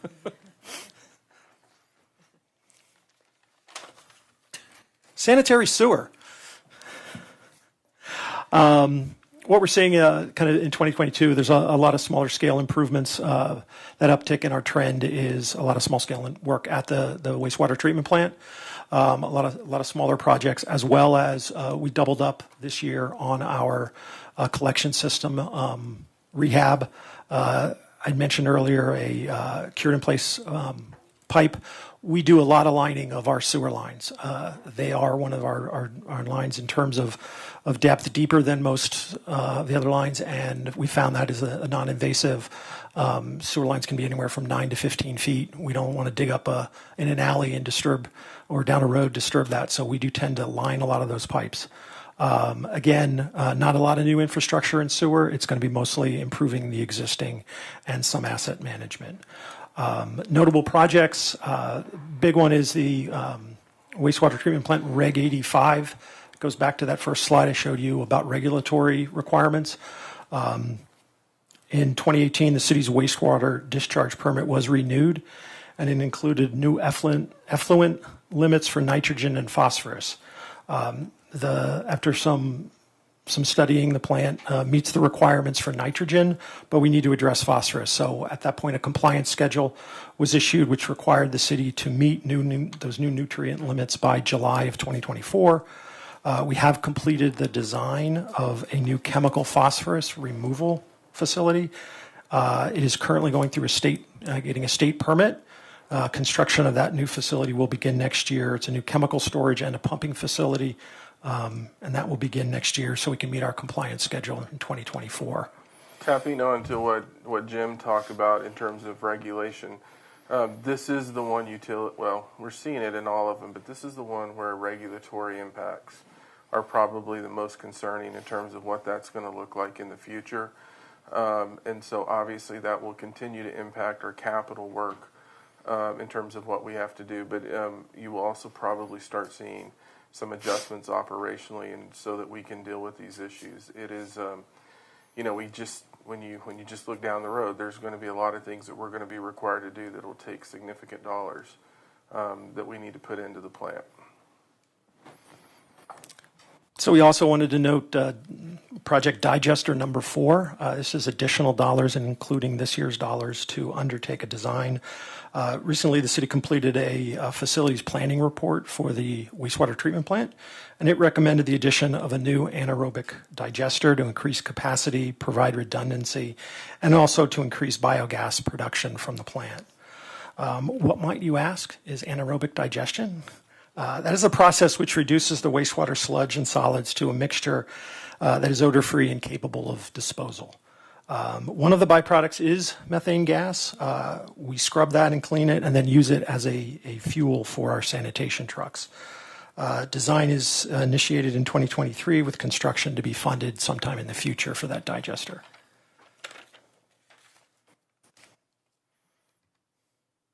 Jumping over to storm drainage, about $1.5 million, or 2.3% of the total CIP. In the 2019 to 2027 CIP trends, the big jump there is basically RSVP. That is what you're seeing here as we drop down into 2023. With some carry forward, we're going to have about $2 million, but we've budgeted about a little shy of $1 million for some storm drainage rehab. We are working on construction projects to go next year. Will be 3rd Avenue around Sherman Street, and then Left-Hand Drive. We will also start design of improvements along 9th from Bowen to Bross. That would then be constructed in future years. And then each year we'll have 1 year we'll be designing, the next year we'll be constructing, so we can do a steady cycle of improvements to our storm drainage system.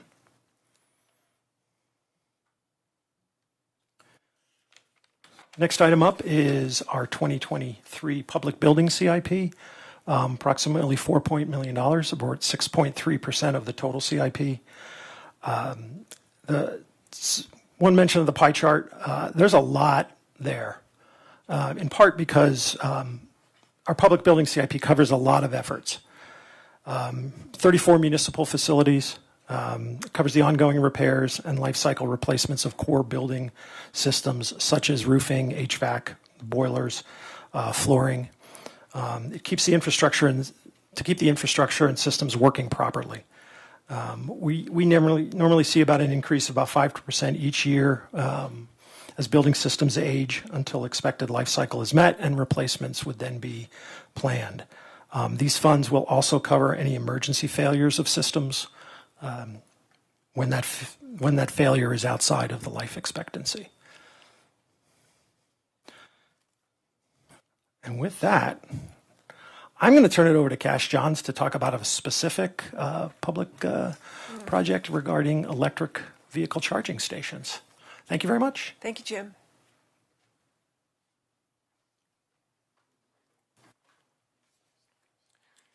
Thank you, Jim. Mayor Peck, members of council, I'm Cash Johns, fleet manager, and I'm here to kind of show you a little bit about what I've been working on as far as the electric vehicle infrastructure, as far as charging stations for city vehicles. What I've been looking at is the different types of vehicles that are available for purchase through the state award processing.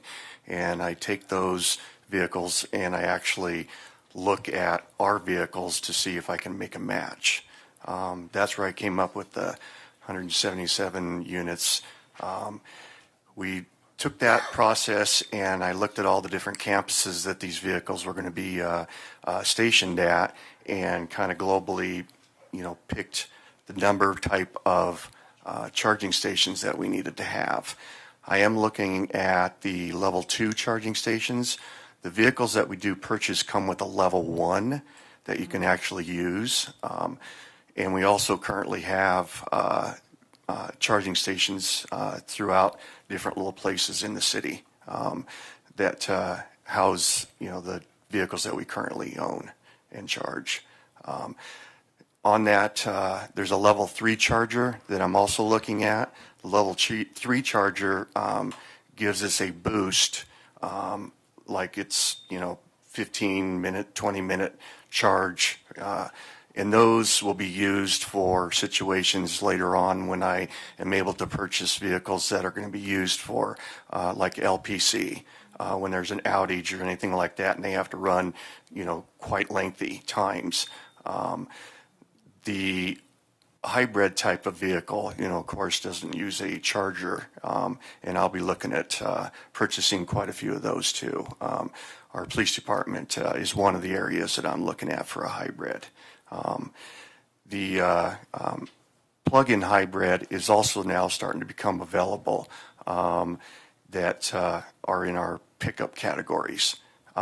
Those I can actually purchase and run plows, sanders off of those instead of just a straight EV vehicle.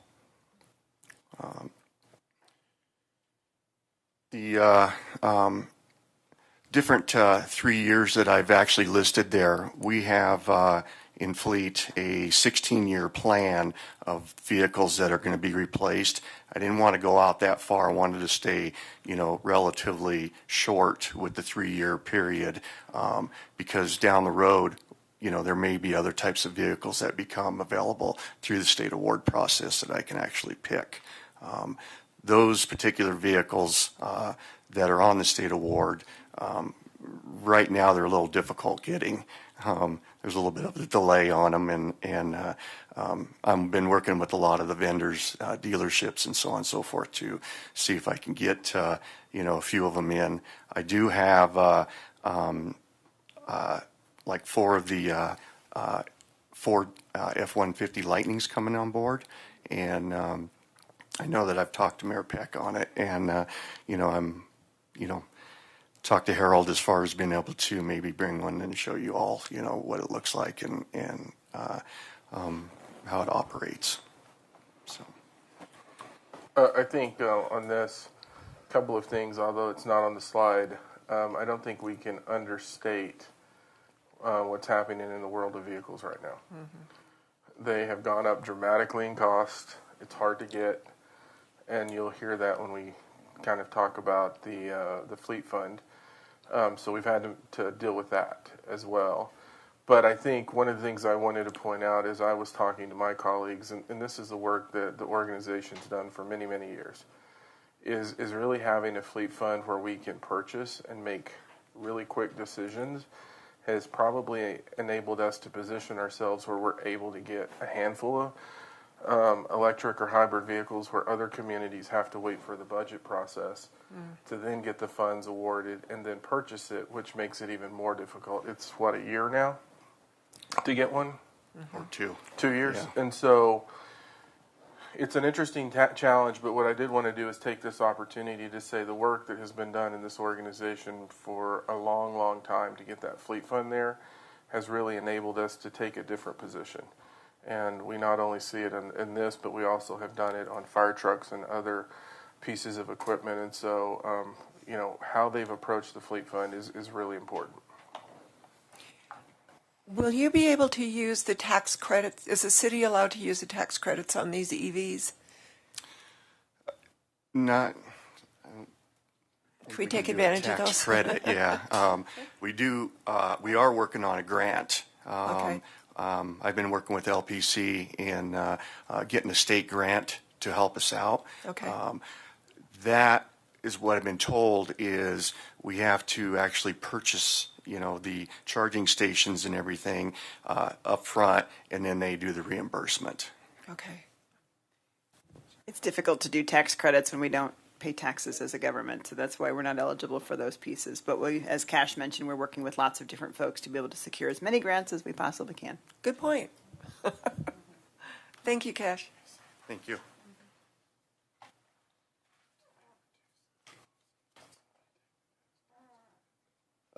Up next, I'll introduce David Bell and Jeff Friesner for their slide.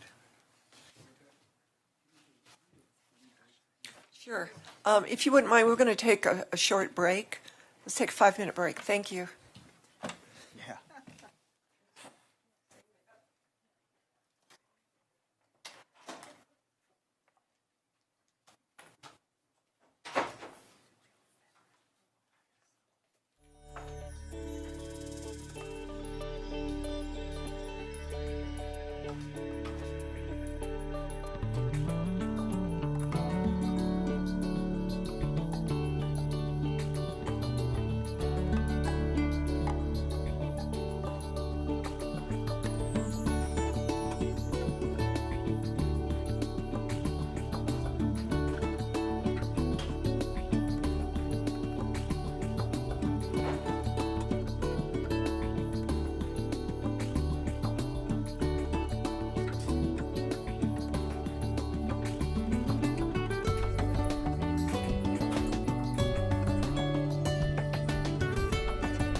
Good evening, Mayor, Council members, David Bell, Director of Parks and Natural Resources, here to give you a quick update on, see if I can go the right direction,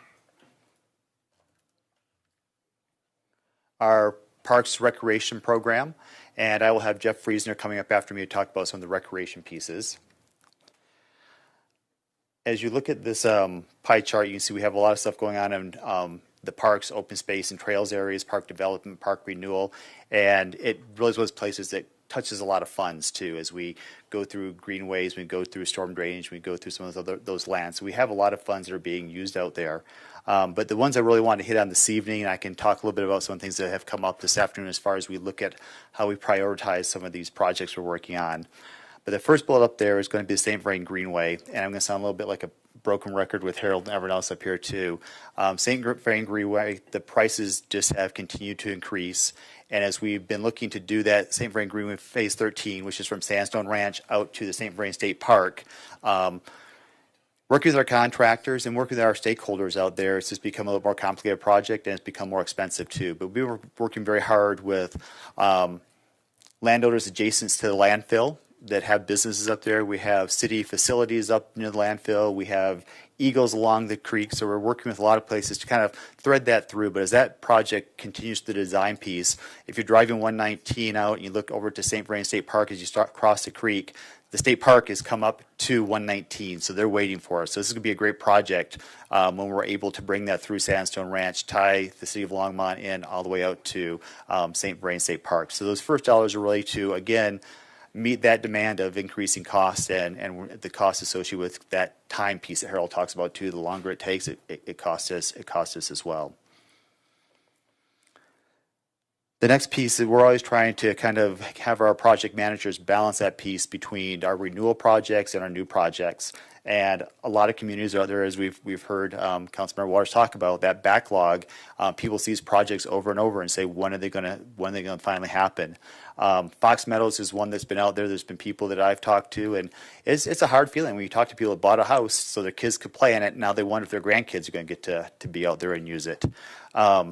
So that's a project right now that Kathy Cron has on her project. She's out working Lou Miller right now. Some of these projects, again, that's a little challenging. This is as I talk to you, is that there's other dollars back in there, like Jim talked about earlier, where you just don't see some of those dollars that are already there.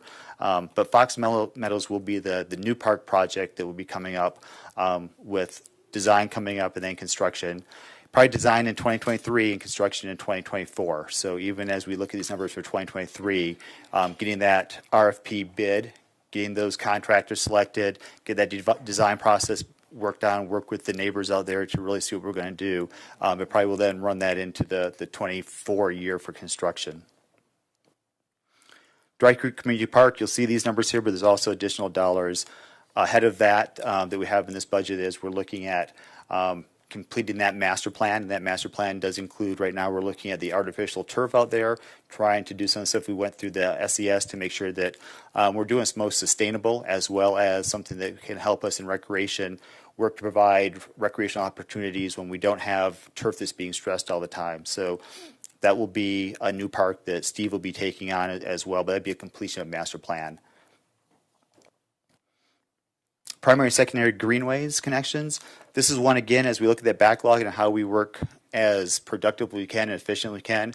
This will actually be one that goes from Sam's Club. It follows along the Dry Creek Dry Creek and goes behind Sam's Club, then over by the Suites in the back over to Sunset. So it'll be a great trail connection as we move people from the Suites and some of those other areas back along Dry Creek. That's a project actually that Jim Angsted's staff will be working on in collaboration with some of the park and natural resource planners, because again, just trying to make sure we have the people that can put those projects through as quickly as possible.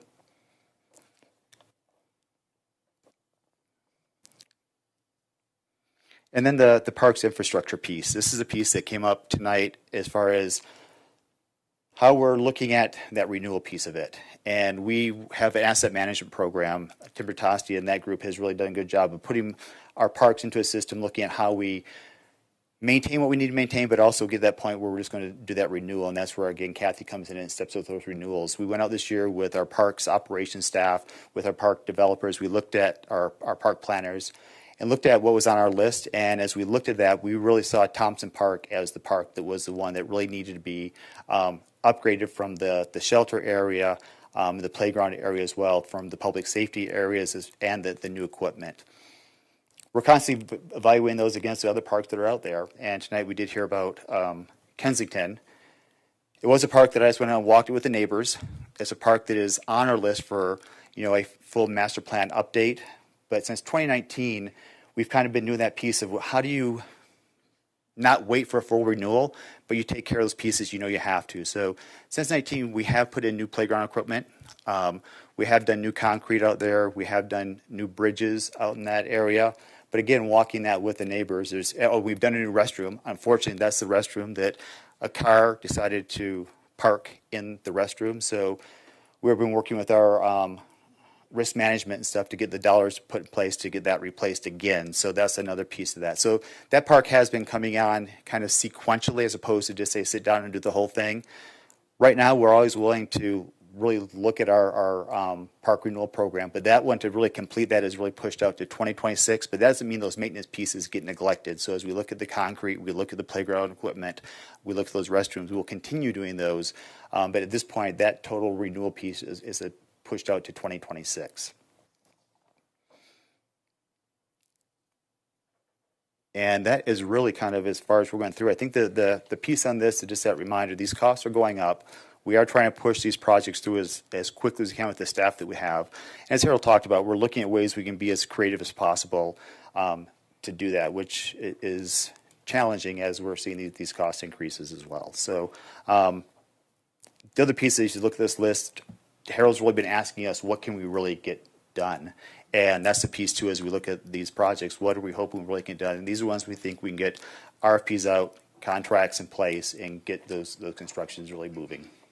So after that, I'm going to turn this over to Jeff Friesner to talk about his couple projects here. Can you take a question? I sure can. Yeah. Mayor Pro Tem. Thank you, Mayor Peck. The other comments that came from the public today was about the pocket park at Bond Farm. As I think many of us know, I'm not sure how many people know, the ownership changed at Bond Farm Park, and also kind of the scope of the development has seemed to change. Based on early reports from what I've heard about applications and things like that. So does that change the land dedication, much less kind of how the pocket park would be built out now that that ownership has changed? Mayor Peck, Mayor Pro Tem Rodriguez, as we looked at that park, you're right, that the ownership has changed. Parks planning has been involved with our planning group to look at how that's going to lay out. And again, as new owners come in, they want to kind of change things and reconfigure things, but we really are looking at that pocket park as something that has to serve that community too. So we are still in the conversation with them to make sure that that pocket park will work with that community as well. Those dollars that were there are in the budget, and again, sometimes because they don't line up with this budget year, you don't always see them, but we do have those dollars for Bond Park that were set aside by previous councils. And then once we get the developer on board, that's when that project would be really the trigger for my work group to really start working with them. So, yeah, I guess that was the impetus of my question, is that a lot of this is actually partially developer-driven in the sense of how their project's moving forward. Correct. Because oftentimes I know in other neighborhoods that the pocket parks do tend to be the purview of the developer to put in, not so much the city to design and put in. Is this a little slightly different? It's a little slightly different. I don't have the full history, but it was a place that we had, through the master planning process, the Parks Trail Recreation Plan, recognized as a need area. So the city really wanted to make sure we had a park that aligned with that community needs. It's a small piece of property, so developers really are trying to maximize their use, but we're trying to make sure that the community gets the park they need. And as you look at how you get traffic flow through there, the maximum buildings, it really comes back to us almost as a new project, as how do we fit this park in that works for there. So I hope I answered your question. It really is developer driven as far as timing, but also what they're trying to lay on the ground to make it work for them, and then staff trying to make the community park fit in with that. Okay, thank you. Because I know that obviously there's been questions from that neighborhood surrounding the change in ownership and you know the project that the new ownership is proposing to bring forward. So thank you. And the money is still in there, but the money's budgeted this year. So at the end of this year, then we have to carry it over in the next budget cycle. So that's why they didn't see the 240 in there, because it's actually budgeted this year. Councilor Waters. Thanks, Mayor Peck. I appreciate the bulleted list here and the priorities. I guess I want to hear again, what is our plan, or what will be our approach for clearing the backlog? Money that's been budgeted, how much is in the backlog? Give me, how many millions of dollars? I'd have to go back and, pull it out of different capital improvement budgets, but just a ballpark. There's a number of those carry forward dollars, like around $18 million, Teresa, if I'm in the ballpark, that 18 to 20, I think is what we're probably. Wouldn't surprise me at all, yeah. This council, previous councils, based on recommendations, put those dollars in the budget for all the right reasons, whether it's the Bond Park or Kensington or Fox Meadows. And I understand in terms of staffing, there's a commitment to not develop what we can't maintain, right? So we're not talking about building things that we don't have the capacity to maintain in terms of that kind of staffing. But it would help me to understand. We have like 2 project managers in parks. They are tied up in the DRC process and in reviews and all kinds of things other than doing project management for park design and public engagement and contracting. What's the plan to clear that $18 million backlog? I mean, if we're going to contract it, how are they, or who's going to do all that work? It's a heavy lift even just to contract it. And I shared with you here my budget recommendations, back in April.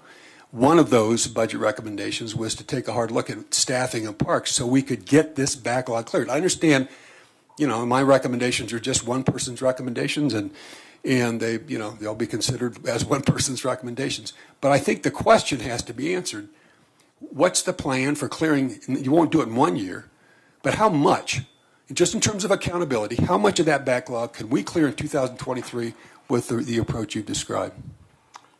So that's what I have. That's what I've been talking about. Is what do we need to do, and what is the best approach? And so there's a host of ways that we can deal with this. So one is, can you all hear me? Mm-hmm.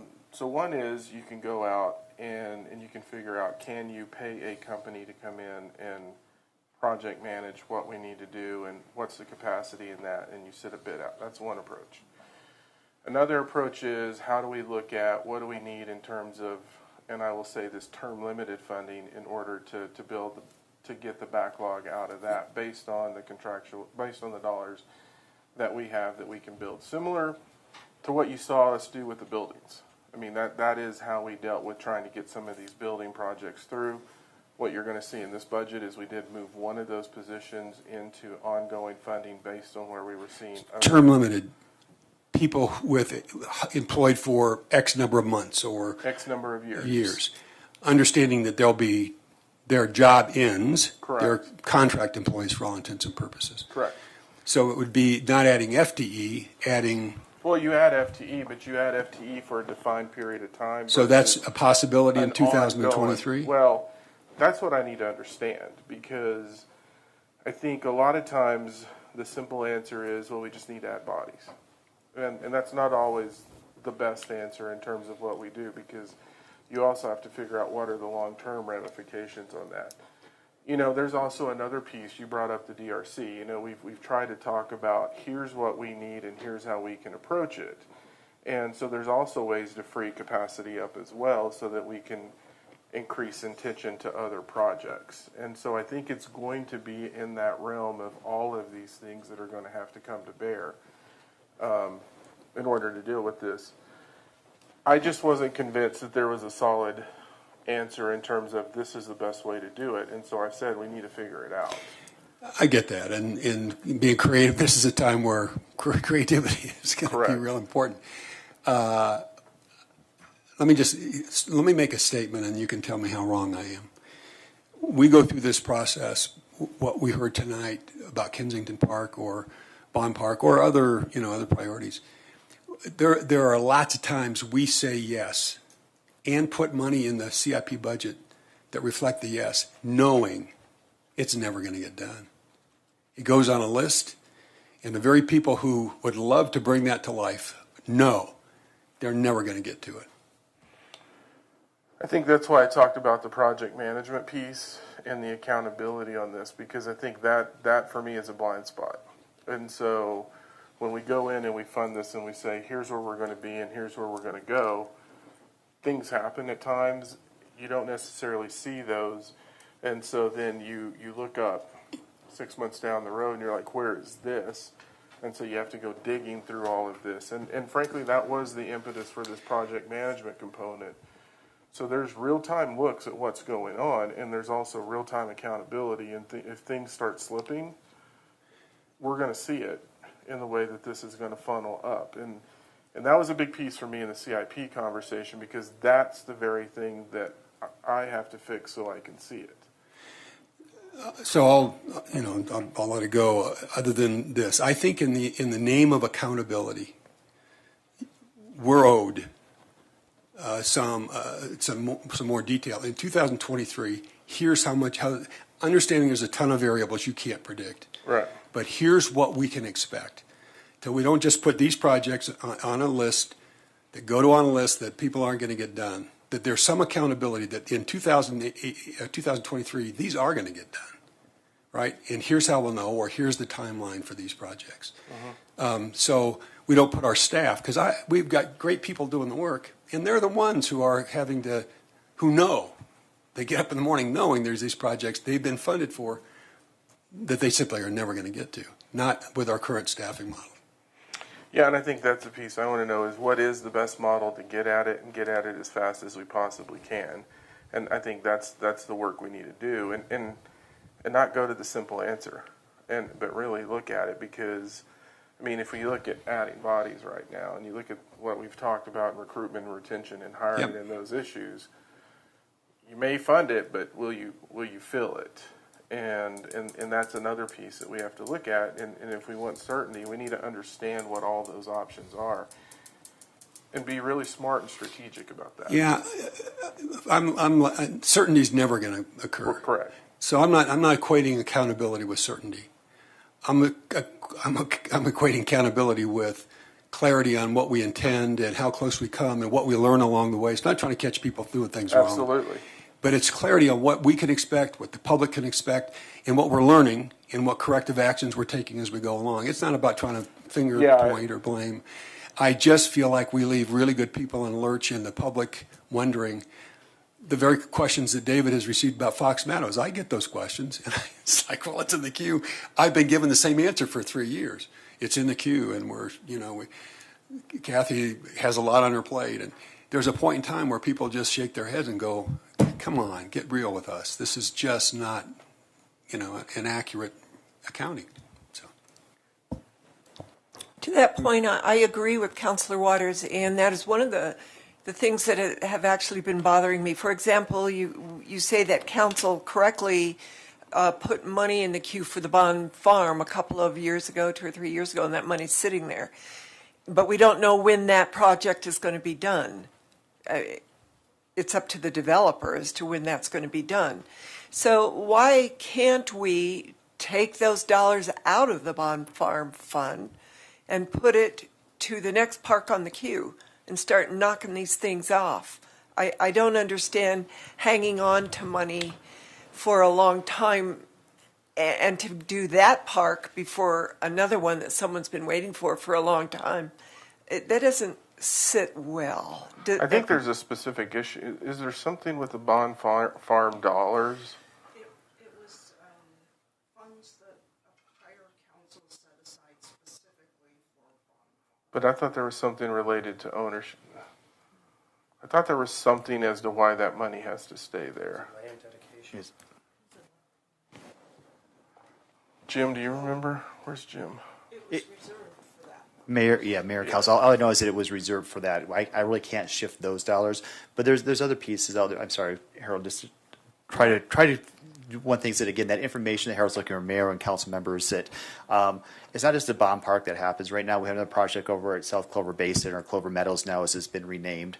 That project was meant to go, but we have developers there that are having to put in the infrastructure, the water, the electric, and the road, and we can't build a park until those pieces are in. So now we have a project's gone out to bid, we have design on it, and we really can't move on that. So then we have to start making sure Harold understands that.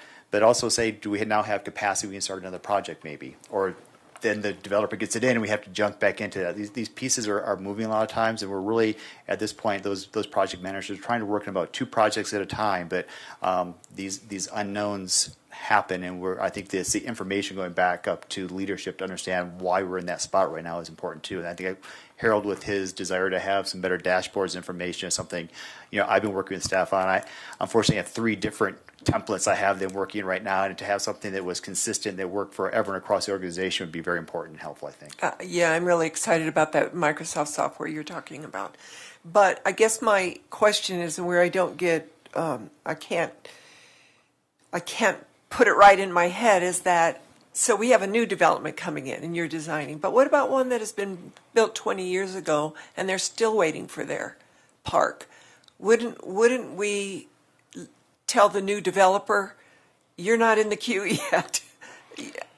So I think are you understanding what the you're talking park about? that David's talking about is the one that's adjacent to the Innovation Center. Is that the one you're talking No, about? that's the Neil Clover Meadows is over closer to 75th, and that again was a park that, as the developer came in, it was one of those agreements I think council made that if they came in, they were going to give dollars to the park to get in the queue. So now we have kind of that working with the developer to make that park happen. So that's the one where we didn't put city dollars into it. The developer Put paid the money dollar into it. correct to do that. Okay. It is complicated. I understand, but I do feel for the residents who've been waiting forever, and they just lose their faith. I would just, Mayor and council members, I would just echo what Councilmember Waters said. I think staff feels the same way, and I think we're really striving to be able to put those out there. And I think one of the greatest things you do when those project managers get to open that park up and see the kids that helped with the design process. We always work with the schools, or work with the neighborhoods, the communities, and to see that instant gratification is something I think that profession in particular is really striving to put those products out there for them to really enjoy. Okay. It would be good for us, though, to have reasons as to why these are being delayed, because when they're in the queue on a timeline and that passes, it's really difficult to answer those questions. Why? We don't know. We will bring a plan back to you all in terms of what we come up with. Good. Thank you. Great. Thank you. And Jeff Friesner. Mayor, members of council, Jeff Friesner, Acting Director of the Community Services Department. Here to talk to the last 2 items on the list for Parks, Rec, and Open Space. The first one being the U Creek Maintenance Facility. That project was funded or had money go towards it in the 2018 bond election. It was about $1,478,000. We are back to the Highway 66 location, are in design, and have gone through the first submittal with the DRC, looking to have our second submittal in sometime late in September, with our goal to be able to start construction with the site development at the end of the year. And then if these funds are available, we would carry through and finish sometime midsummer of next year. The $1.5 million for the maintenance facility is proposed to come from the Gulf fund balance. The second project also was approved during the 2018 bond election. This is for the irrigation replacement at Twin Peaks Golf Course. We went to a bid early this year and only had one company submit, and we were way over budget in the bids. So we're estimating $1.6 million more to complete that project. It's proposed to come from the Public Improvement Fund, and we're hoping that as we look at it, that we are trying to coordinate with some of the, to find out how many contractors are really out there that are not already committed for the fall of 23, and may consider that work wouldn't be able to be done until the fall of '24, just so that we could have more companies bid on that project. But it is our goal to start that in '23. Generally, we'd start sometime after Labor Day, and it would carry forward till early June of '24 to complete. Again, that's based on the availability of contractors so that we have a competitive bid. So that's all I had on that, unless you have any questions. Councilor Waters? Thanks, Jeff. I acknowledged earlier that there's nothing in here for capitalizing on what we budgeted this year for the design, for the completion of the Ute Creek Clubhouse. So a project that, I made this statement last year, a project that has been unfinished for 26 years now, I guess, since the Ute Creek Golf Course was open. What could be a main kind of a draw. I know we have people come from all over to play that golf course, but they don't do the kinds of things that people do at golf courses like that because there's no facility for it. We have staff that have successfully worked around the limited facilities for 26 years, and I'm certain every one of the $64 million in this capital improvement budget are for high priority issues. I'm not questioning that. I'm disappointed that we couldn't find any money to get started like we do, right? Accruing capital improvement or public improvement dollars to actually act on, to take advantage of the $400,000 we spent in design work this year that produced a pretty exciting result. And that we're not going to see any, I'm guessing it'll be another 25 years before we see any progress in a budget to finish a project that people were real excited about 26 years ago.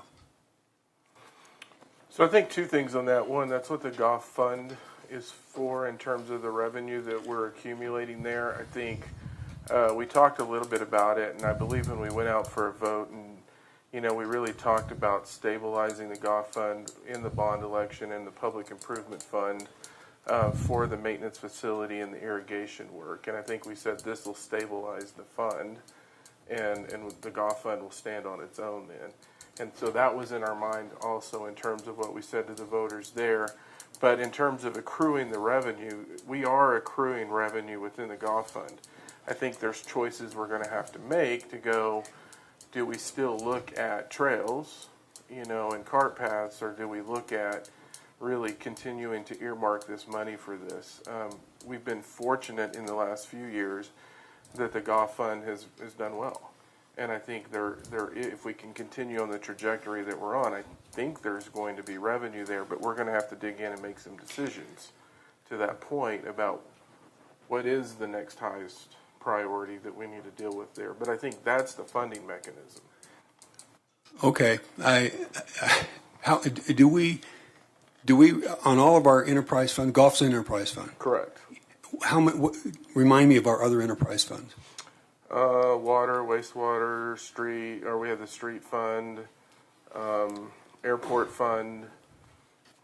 We've got what? Sanitation fund, storm drain. I mean, I can keep going, but yeah. And in those funds, we've been able to actually bond. We've been able to invest with borrowed money, with bond money, and then repay those as revenue bonds. That wouldn't be an option in this enterprise fund? It would. I think, when do we pay off the debt on? Next year. So we pay off the debt on the golf course next year. So many years ago, in terms of the construction of the actual golf course, they had a loan from the fleet fund. And so we know that Jim can probably help with that, but so we know we're going to pay that off next year, and I think there are some ways to look at it. Obviously issuing debt on that and the uncertainty of the revenue streams, that's going to be a different conversation. But I think that's an opportunity where we can look at it in conjunction with the performance of the courses. And I think if you would have asked me that question 5 years ago, I would have said no, because we're not performing well. I think I can tell you now, we're performing well and we sort of have a track record. But I think that is something we can look at. I know. In the scheme of things, this compared to other health and safety, public safety, drain water or stormwater issues, is a small deal. There's a principle as well as a return on investment that it seems to me that we're missing here. And I understand where we'll end up with this budgeting process, but it'll be in my recommendations again next year. I'm going to keep asking. I get one more shot at this, and I'm going to ask again. I just think it's worth finishing. Well, I think the problem we had this year is when you dump an additional $3.1 million into two projects, 1.5 of which comes from the golf fund. I mean, it kind of resets your trajectory, and I think that was the big issue for us this year. So I do have one question for you out of curiosity on the U Creek Maintenance Facility. I remember when we toured it, the site, the reason you weren't going to put it on 66 was because of CDOT not wanting to make that turn. Has that been resolved? Yes, it has. Yep. Sorry. No, go for it. I'm a little excited about that. Yes, there were another number of issues, not only CDOT, but with some of the access of utilities. And we feel like with Harold's help and Joni's help, work through a number of those things, and are also working with the proposed development to the east to get easements there through their property, so that if CDOT would ever close our access, we would be able to exit through their subdivision. So things are moving well. Good, good. Thank you. All right. David, are you going to talk about union? All right. Thank you.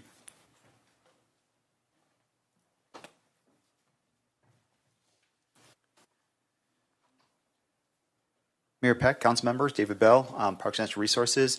This was a slide that we put it in as a kind of a last minute ability to bring this to council attention. It's because Union Reservoir is in the long-term planning out there. It's in our 5-year plan. But there's been some recent movement at the state, local, and federal government, and some of our conservancy districts out there too, with lots of funds for being able to do some pretty unique things with things that involve recreation, water storage, public involvement, and wildlife. And Union really fits that. The piece that does, though, is mean we probably have to work with some partners because there are some of those shared partners in our district within the St. Vrain Valley. Some of those partners are to the east of us, and we have some pretty clear language on how we need to work with water and water topics as we get into those conversations. But we wanted to make sure that you were aware that we are partners in these roundtables, these conversations. So we are in those conversations. We will not get in front of council with anything that would put the city out there committing to anything. But I think it's really important for us to be able to look at our ability to leverage our funds to achieve some of these long-term goals for water storage, for recreation, for trails. But also I make council know that we will be back in front of this body if anything comes up that provides that opportunity that may have to be aligned with the way our code is written right now. Harold, anything else on that you would add? So, Looks any good. questions? Thank you. Thank you, David.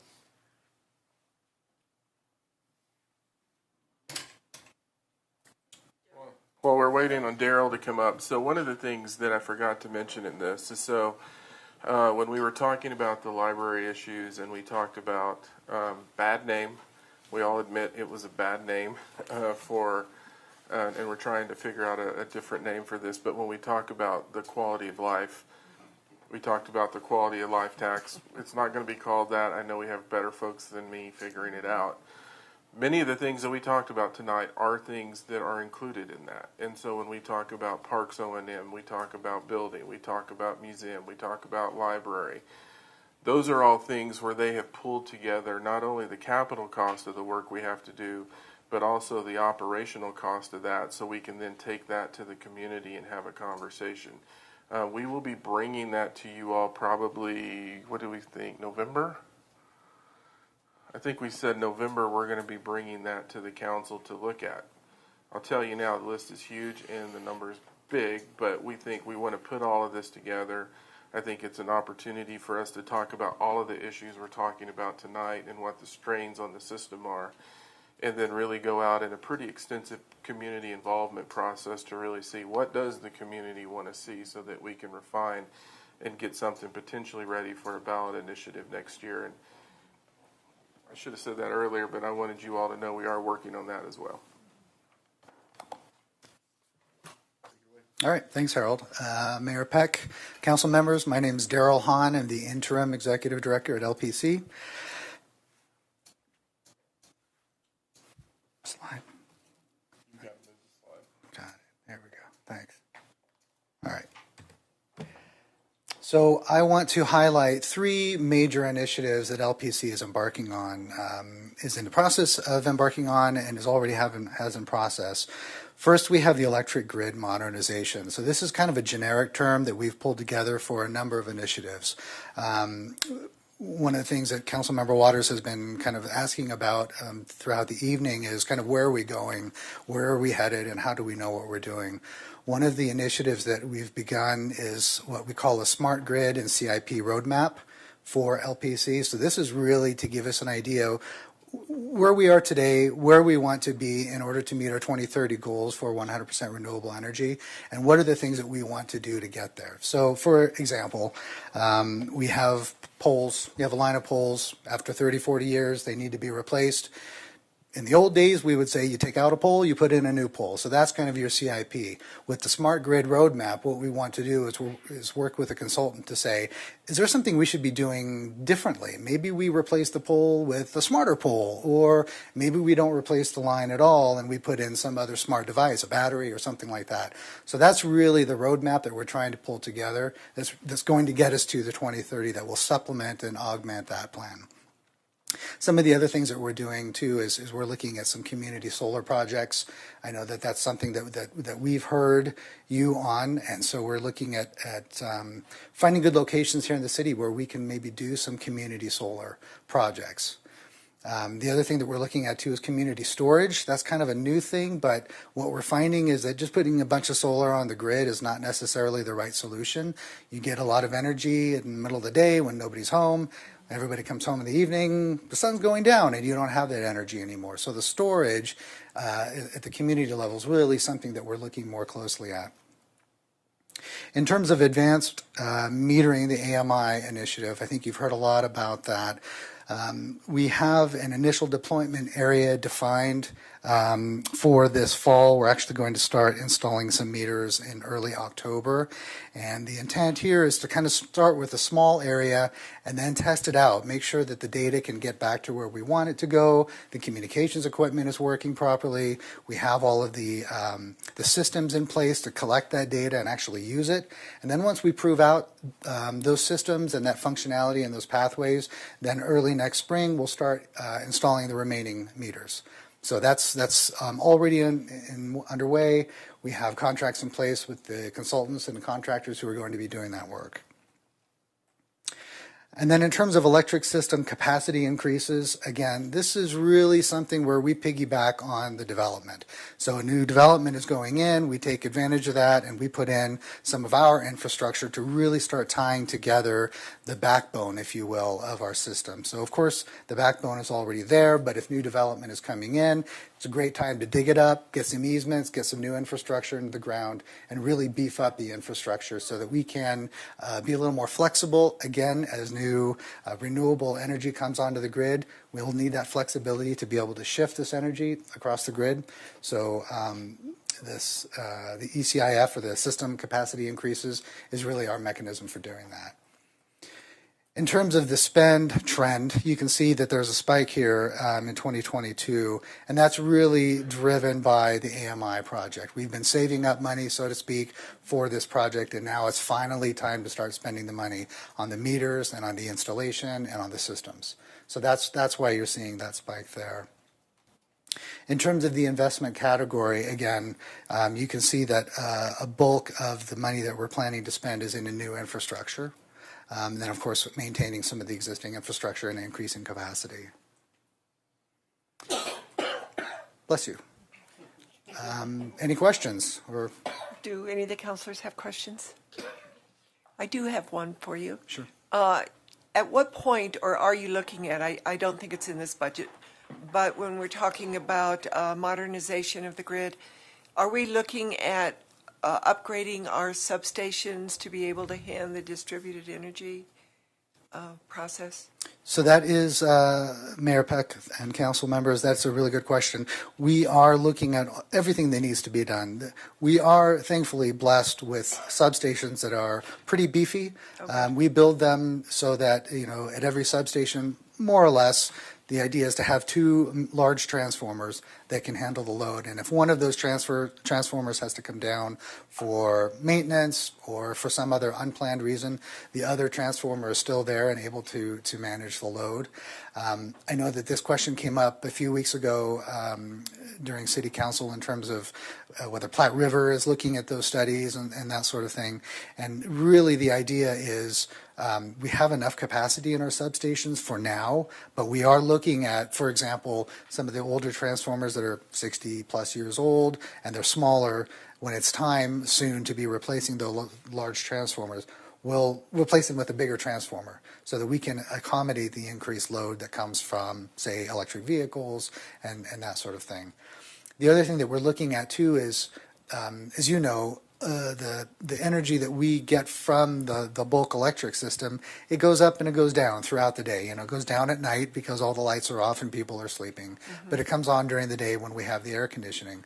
And so what we want to do is look at using large utility scale storage potentially to say maybe we can draw more energy during the night and charge those batteries, and then during the day, instead of pulling it from the bulk electric system, discharge those batteries, so we can kind of lower our peak, if you will, that we would have to be dealing with at that time.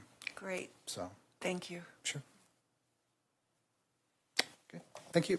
Thank you, Daryl. You bet. I'd like to introduce my friend Dennis Pappas, who's going to regale you with a Next Light information. Thank you.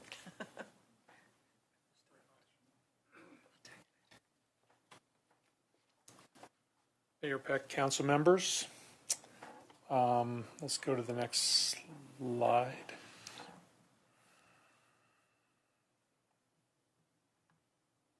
There we go. This is Next Light, the 23 CIP budget. We have a lot planned this next year on network expansion just to keep up with the demand that we have for our services. We've eclipsed, I believe, the 61% penetration rate and the take rate for the city. And in order to do that, we've got a lot of build out to finish. We are going to begin a build out, it looks like, in 23 for phase 8. We just turned up phase 7, which is the HUD at the county line substation. That is going to serve kind of the new, where the Costco location is, all of the MDU and single family homes and all the commercial that's going there. And then we'll use that site to gain some capacity out of both the Civic Center and Meadow because we're getting tight on capacity there. So we'll take existing locations and turn them back into phase 7 as part of a redesign. We also have some plans. We're in the midst of working on a grant right now to pick up middle mile funding to build phase 8. And phase 8 would be starting at would be located at the airport and building west of town, hopefully up into Hygiene. And then another location that we're going to expand our presence at Harvard because we're running out of capacity there, set up a presence on the north side of Highway 66. And then after some more in-depth conversations with the town of Lyons, probably building up towards Lyons to cover the LPC footprint up there. We're also working on the network resilience piece. We have a lot of bad aerial fiber. I don't think that's a surprise to anybody. The squirrels are pretty good here, and they chew us up. So we have plans to, again, replace probably about a mile of aerial fiber, and we'll continue down that path, trying to increase that length every year. And then we have a city-owned backbone. There's 53 nodes on that backbone. Our plan is to visit one of those nodes every week and try to regain fiber. Recovering a fiber for us is quite valuable. It's about $12,000 for every fiber that we recover. And usually it takes us about a day or day and a half to go through an entire node, so I think it's money well spent on that. Evolution of the network, September 1st is a big date for us. We're going to start offering 10 gig in the city of Longmont. So we're going to have 2 additional offerings. We'll have a 2.5 gig offering, which will be $149, and a 10 gig offering that'll be $249. So it just seems to be the direction that other fiber companies are heading, and we want to make sure that we keep up. And then, of course, we're going to upgrade the earlier phases. The design on the earlier phases left a lot of fiber that was stranded, and we're not really using it wisely. And so we're going to turn back and go to more of a splitter-based architecture. Notable projects, again, the backbone audit to recover the fiber strands, the rephasing that I talked about. Expansion of phase 8, and then we have 6 city projects that we're working. As you can see from the graph, we're really focused on just the growth. We're planning to do about 3,000 more installs for customers in 2023. And then we have about 3,100 apartment units, MDU units, that are going to be turned up in the next 18 months that we'll be providing facilities to provide services into them. You see the graph with the big spike in 22 on the spend. That's for the St. Vrain build out. We are teamed with St. Vrain. We're building an LTE network in town to provide services to students that are on the free and reduced lunch program. There's roughly 4,200 in Longmont. The build that we're doing addresses roughly 2,400 to 2,800 of those students. We have 30 sites that are being turned up. We have almost 20 on air right now, and the last 10 will turn up in the month of September. So we hope to be providing a wireless alternative to those students because of the transitory nature of some of them in their housing situations, to where they'll be able to have jetpacks provided by St. Vrain and service provided by us through this LTE network. Great. And those dollars, it shows $900,000 here.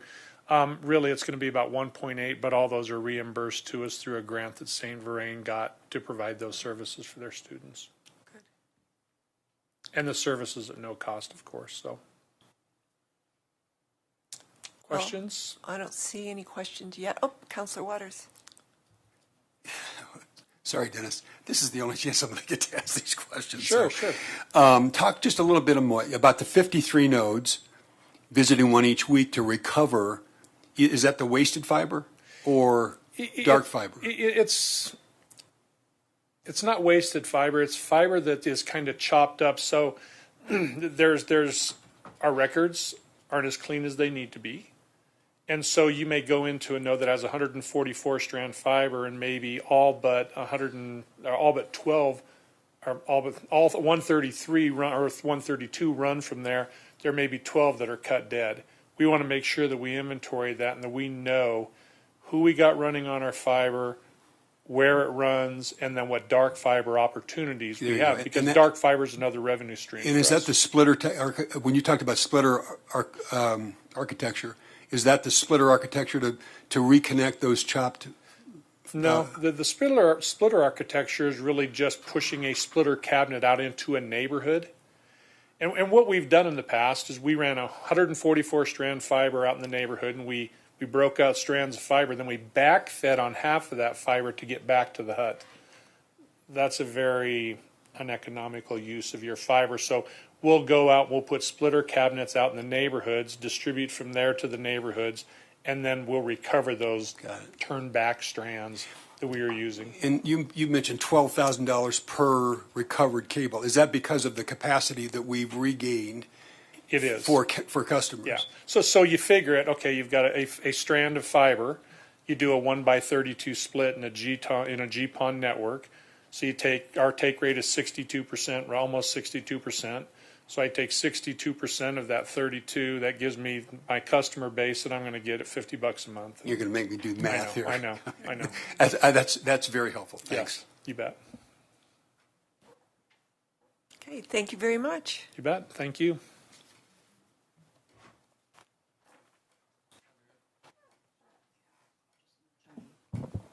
So that wraps up our presentation for this evening. I do want to let you all know that both the presentations that you saw this evening will be placed out there.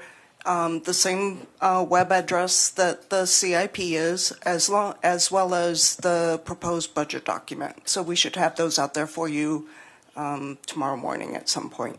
Okay. And then next week, our presentation is going to be around employee compensation and benefits and Next-Light programs. Great. Can't wait, Teresa. And again, if you have any other CIP questions, let us know, and we'll add those other projects to a future date so we can go more in depth. Okay, great. Sounds good. So, Mayor and Council comments? Seeing none, we'll go to Harold Dominguez. Do you have any comments? No comments, Mayor, Council. City Attorney? No comments, Mayor. All right. Can we have a motion to adjourn? I move to adjourn. Okay. It's been moved by Councilor Hidalgo-Ferring, seconded by Mayor Pro Tem Rodriguez. Let's just raise our hands to vote. All those in favor? We are adjourned. Oh, he raised his hand back there. Very funny, Daryl.